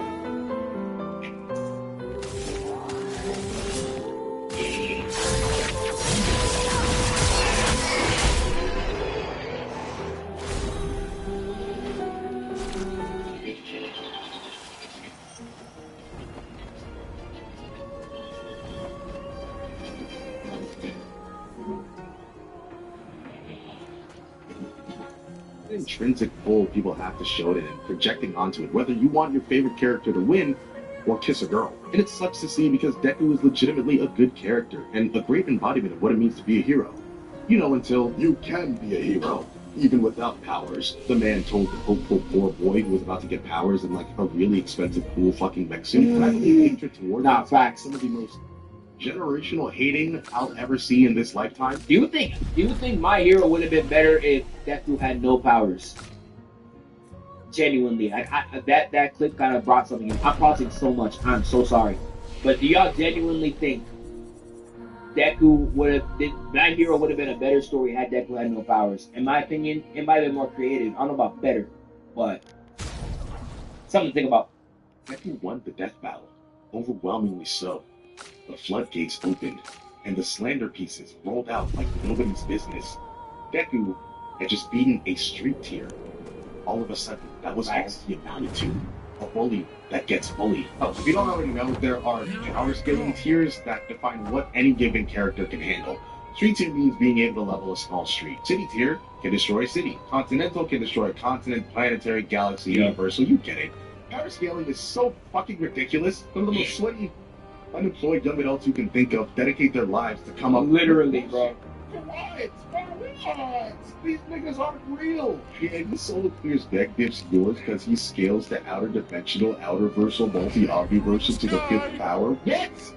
The fuck am I saying? Logan, mid-dip, high-dip, clears, fade, solos. I feel like I've been sentenced to a lifetime of strokes. I wouldn't say that I dislike power scaling, but when I read these stories, it's more so to get a grasp of what the author's vision was and what... Not real life. Nah, the thing is, to me, power scaling is mad fun, though. Like, if you were in, like, those middle school table conversations when you were younger, bro, watching Naruto the day before school, they come into school and arguing with your friends about it. Dude, I remember at the lunch tables, I was arguing for my life that if my guy was at Konoha, he would have handled pain by himself. I remember that. I was in them lunch tables fighting for my life. I think power scaling like that is mad fun. I like doing it for fun with friends, where like you're just using what you know about the series. RBG does it in a fantastic way. Once you start doing it with the math people, you kind of your answer kind of just ends, because like you could be like you could entertain Kid Goku and Kid Naruto, and then you'd be like, oh well, Kid Goku actually ran faster than an AI machine, and the AI machine is able to track things at the speed of light. So if he's at the speed of light, he's not going to get Kid Naruto. Like you use math, automatically end the conversation, unless you math back, and then y'all start doing a math board. That's when it gets kind of going to me. Like, I read the math people like that. I like watching it and like seeing y'all do the research, but if I'm doing the power scaling stuff, I really think. And when you start doing the math stuff, they start doing the thing where I play like sometimes when people do, where they might take a bad manga panel and they actually scale it at a legitimate speed. Like when Goku breaks the manga panel, that's apparently a fourth dimensional character or something like that. When Goku sends someone to the moon, that's part of his scaling. When Saitama does all of his gag stuff, that's part of his scaling. Stuff like that. You know what I'm saying? Black Gold State's like shit me. Check out my gold speed. Check out my gold speed. Who wants to buy things? This being fucking funny.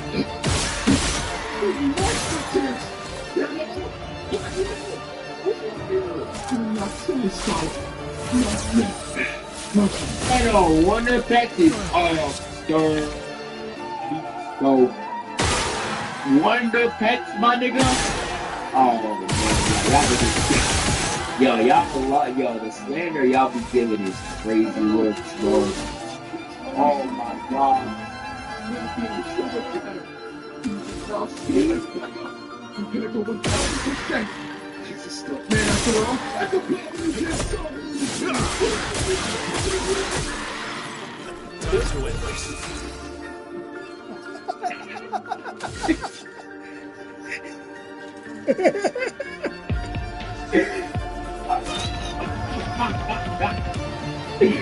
Nah, yo, y'all joke, bro. Nah, y'all joke. Nah, this is what y'all was doing to Deku. Nah, y'all joke. Yo, free my boat, bro. Nah, yo, Deku is like, if I was to compare Deku to anything, bro, y'all know that NBA player that's really good, but he's in the most trash franchise. Deku's such a great character. He's in like a lottery team. And everyone sees MHA as a lottery team. Deku's my goat, but he will get fired by anybody because he's a lottery team, bro. He's a lottery team. Deku in any other series would be loved, but he's in My Hero. He's in My Hero. Everyone's getting trash. That's just sad. Like Mori Marketing, no one thinks Mori Marketing is trash, so I need somebody else. He's another example. Paul Pierce. He was from the garbage Celtics team for like 80% of his career, and then he got two really good niggas. Got a ring. I'd say Paul Pierce. Because Paul Pierce is really good. Nobody actually respects the nigga though. Nobody actually respects Paul Pierce. That's not. That's what you are. Put me some strength on my.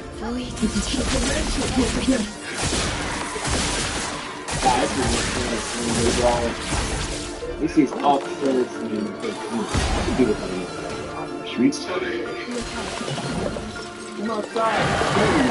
The little one out of the house, not scared, just smile. When they all made a total mistake. They were on distance. What? No way. Bro, and it keeps going. It keeps going. Yes. Okay, you are not eating wardrobe or Scorpius. Post Sporticus will leave you retired. I'm pretty sure even the pop will show that. They stopped an entire fucking meteor one time, and the internet is what? They stopped an entire fucking. Yo, Papa trying to buy my ass? Oh, damn. Nah, bro. They got scaling unlocked. They got scaling. Deku went from being a guy who only fights street tiers to someone who's power allows him to be anyone so long as they on the street. That's so crazy, bro. That is slander. That is slander I've never heard of. That is such insane slander. That is slander I never thought I would see. You know, gender thieves. He's from Czechoslovakia, and they fucking smoke beat. I don't want to ever run into this guy. It's a guilty pleasure, but I love it. It's basically the idea of going so far to slander another series or even another character. Yeah, in a series you enjoy just to do the someone else like what is the Yoda? This is fake Uchiwa. I'm gonna keep my hands on this office. That boy. Yo, I love that. This image is the greatest image of all time. This is the greatest image of all time. Whoever made this, the first person to make this an agenda thing, you are the funniest person. Dude, love this. I don't think this exploded during JJK's run, especially during the Fox era. Do you understand your life? That's done to the integrity of Megan's character? Meet Potential Man. Potential Piece is so fucking. Yeah, Potential Man, I think, what y'all think is the greatest slander piece ever made?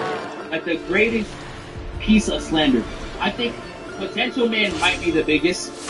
I've seen Potential Man all over. Potential Man might be one. Potential Man might be the best one. That might be best all time. I really like that was that Aokiji that's standing in the desk. That one right there. I really love that one. There's a recent one that's been going viral. It's of Kevin Durant. Kevin Durant got his foot on the line, went into overtime. He didn't score, bro. He didn't put no buckets. Y'all know what I'm talking about? That Kevin Durant sound. Oh my god. Alright, let's lock in Jack. After this.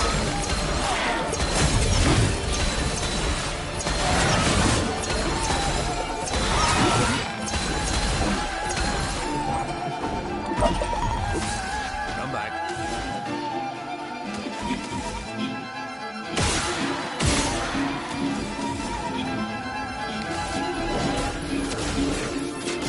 Just dance. 2026 edition. This one's for you.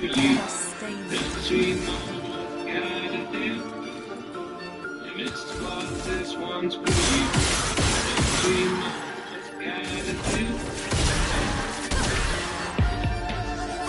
I can't find this.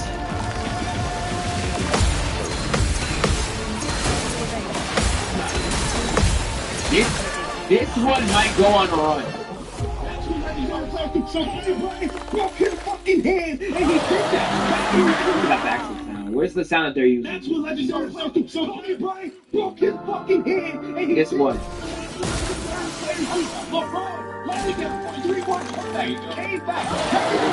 That was scored on the line, went into overtime. He didn't score, man. Dude, it is so mad. It's so funny, bro.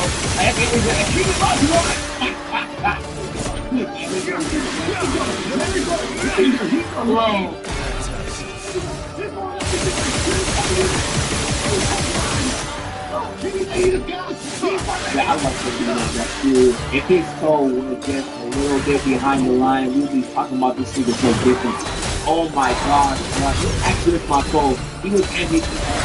Man, dude, cannot pay me to hate him. And I used to be a big fan of him. Anyways, most slander nowadays is related to basketball, not back. Basketball got some great slander too. He probably doesn't talk about it here. Yo, basketball, I might make a video similar to this. This got good views too. I might make a video similar to this. I know he made a sequel. I saw this on my page. There was a sequel video that made me want to talk about it. Yeah, this one right here, the slander never ends. I might make my own variation of this video. Because basketball got so much slander that like is low-key so top tier. Bro, the elevator. Most of the basketballs, to be fair though, they're just gonna call you Hitler or they're gonna call you a terrorist. But basketball got some really good ones. Basketball got some really good ones. I can't think of anything off the top of my head, but they got some good ones. So I gotta let you research on it. Basketball got some good ones. Keep on. Look at this. It becomes even more beautiful when there's overlap. When the memes from one series is taken to another. Literally yesterday, from the day I'm writing this, this tweet was sent out to me, which was in turn responded to by something called a bard. What I gathered from one Google search was that a bard is someone that'll look warm. I don't like saying it, but instead of annoying like the bard, a bard before the bard for missing the movie. Bard for missing. I don't know why they. I think bard gets simplified, bro. Bard's for Nicki Minaj. That's her fan base. Started jumping.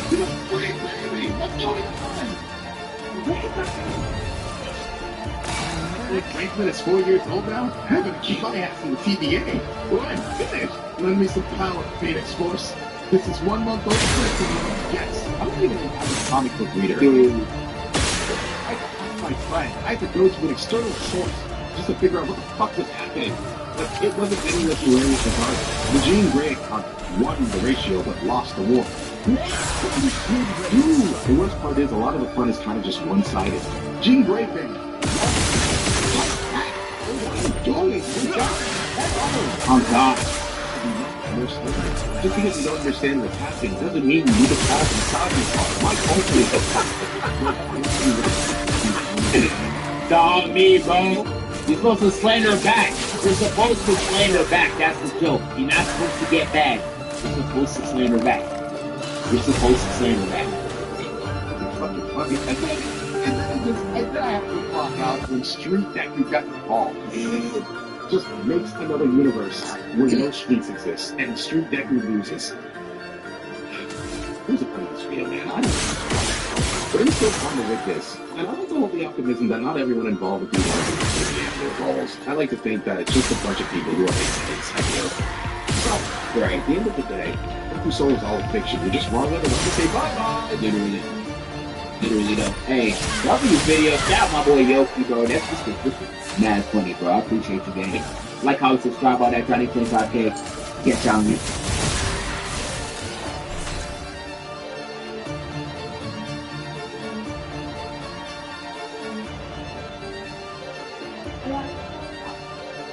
Welcome to my channel. My name is Naoto, and today I'm going to react to some real clips.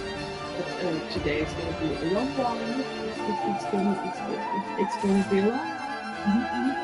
That's lovely.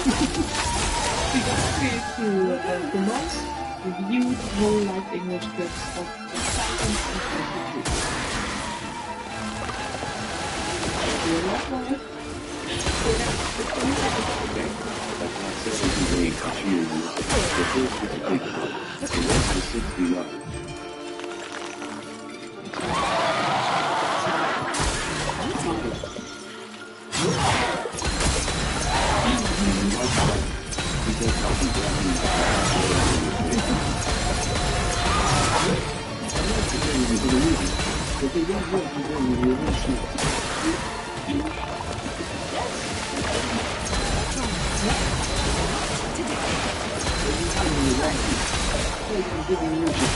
Are you against it? Or is there reason not you for an extra stream? I can get you the view you want.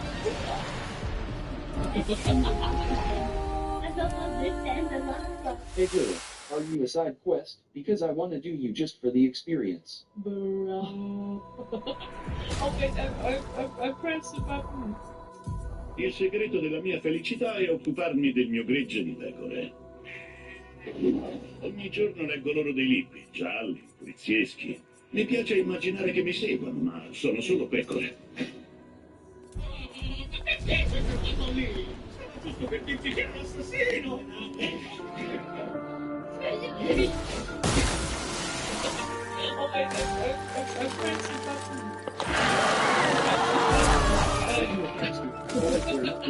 For an extra stream you want. It's okay if you're a customer. I can give you the view you want.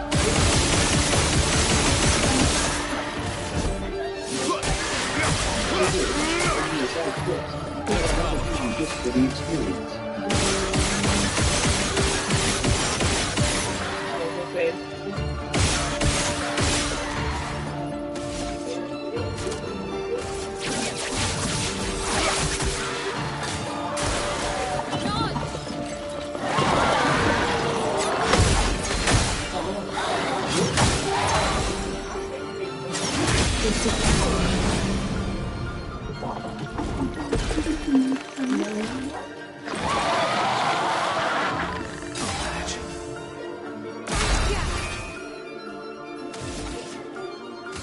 We can take everything.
I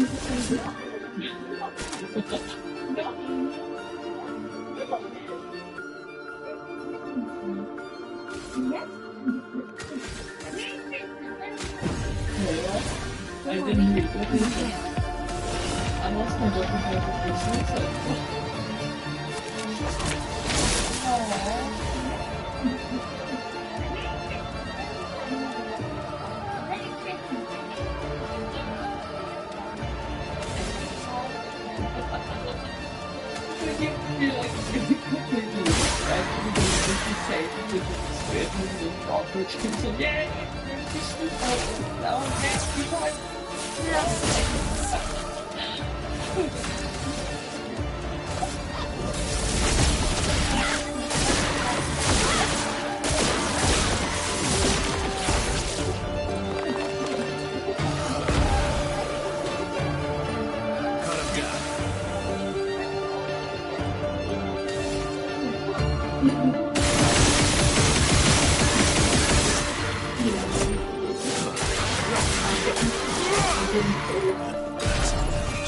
So that's how we do it, huh?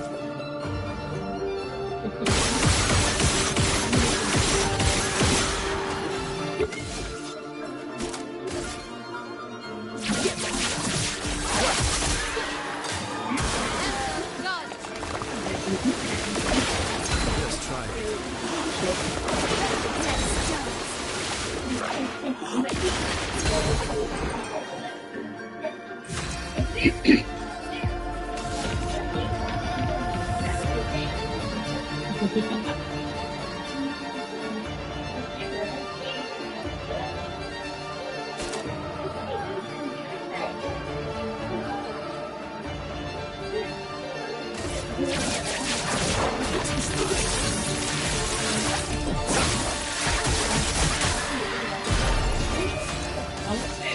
Very satisfying. Like what she does with her leg, it's very satisfying.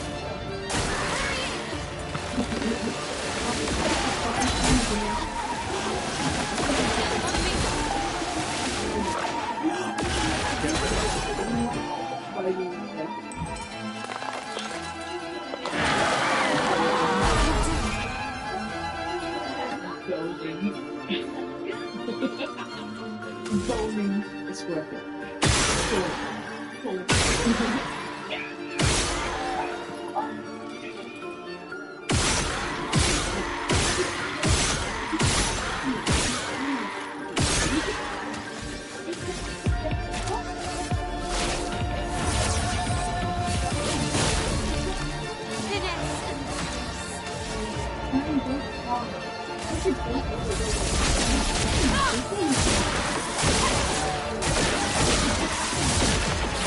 Racing like a monster.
least it's like a word. At least it's like name. It's like a bad word.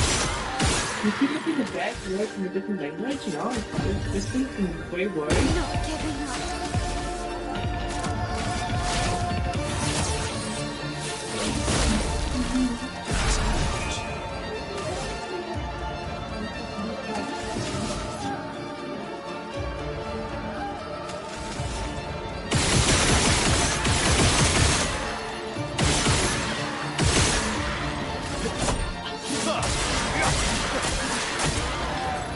That's how she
Lost chance.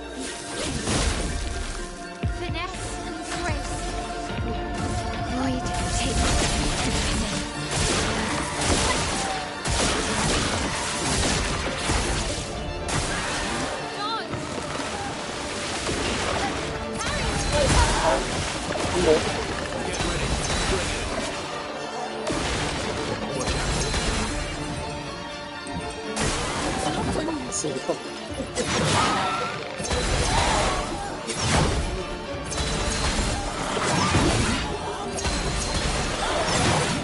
Diyan na nakatara yung boyfriend.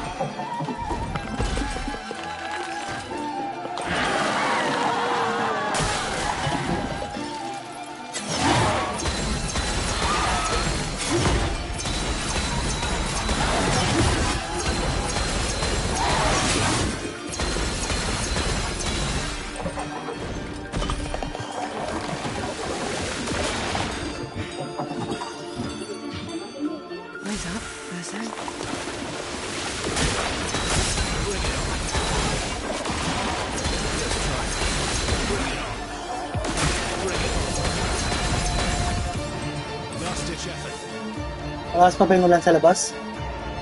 Malakas pa yung ulan sa labas?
Ha?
Huh?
Let's go again.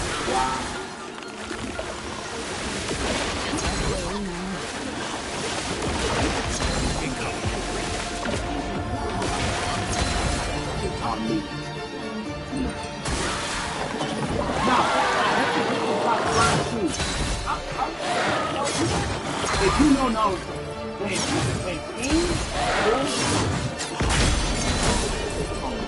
in Naruto, when King pulled up on the village, if my guy was there when King pulled up on the village, who would have defeated Naruto?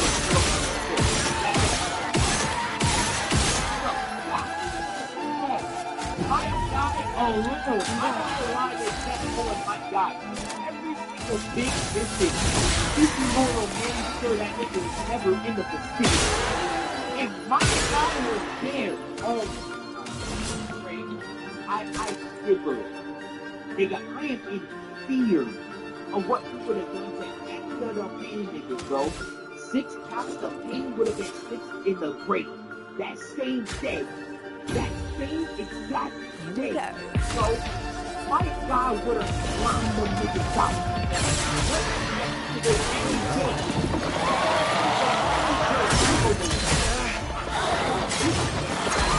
If you got if you Marlon is one of the greatest I've ever fought. And you put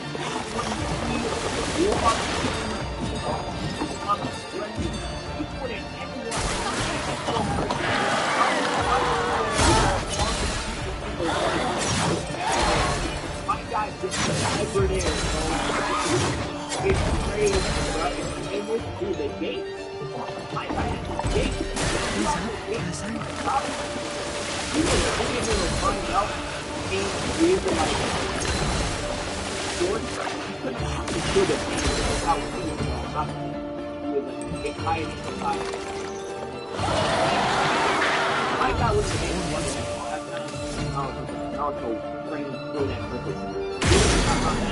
If it was just Mike guy got a fight with him, how was Mike guy?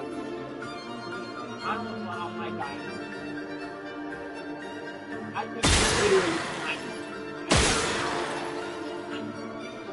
Real life, he's dead something. He's fine. 8 gates went from Marvel 2 went up to Maximum.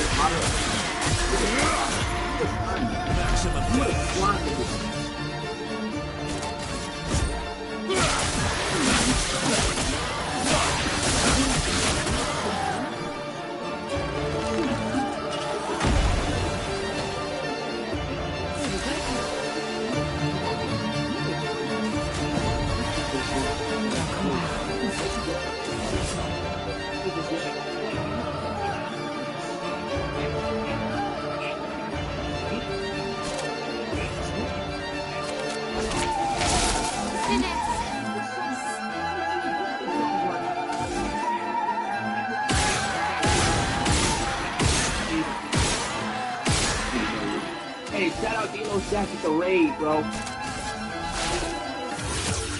I'm gonna take that down next time. Blade shot. Oh man, that's hilarious.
I'm gonna just be real.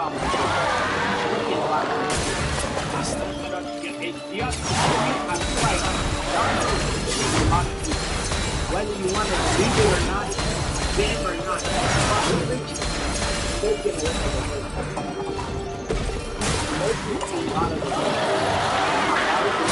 Destroy the body defame is not so looking at the ocean, and my guys are doing it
Dazzle had nowhere else to run, it was finally time for this to be exposed.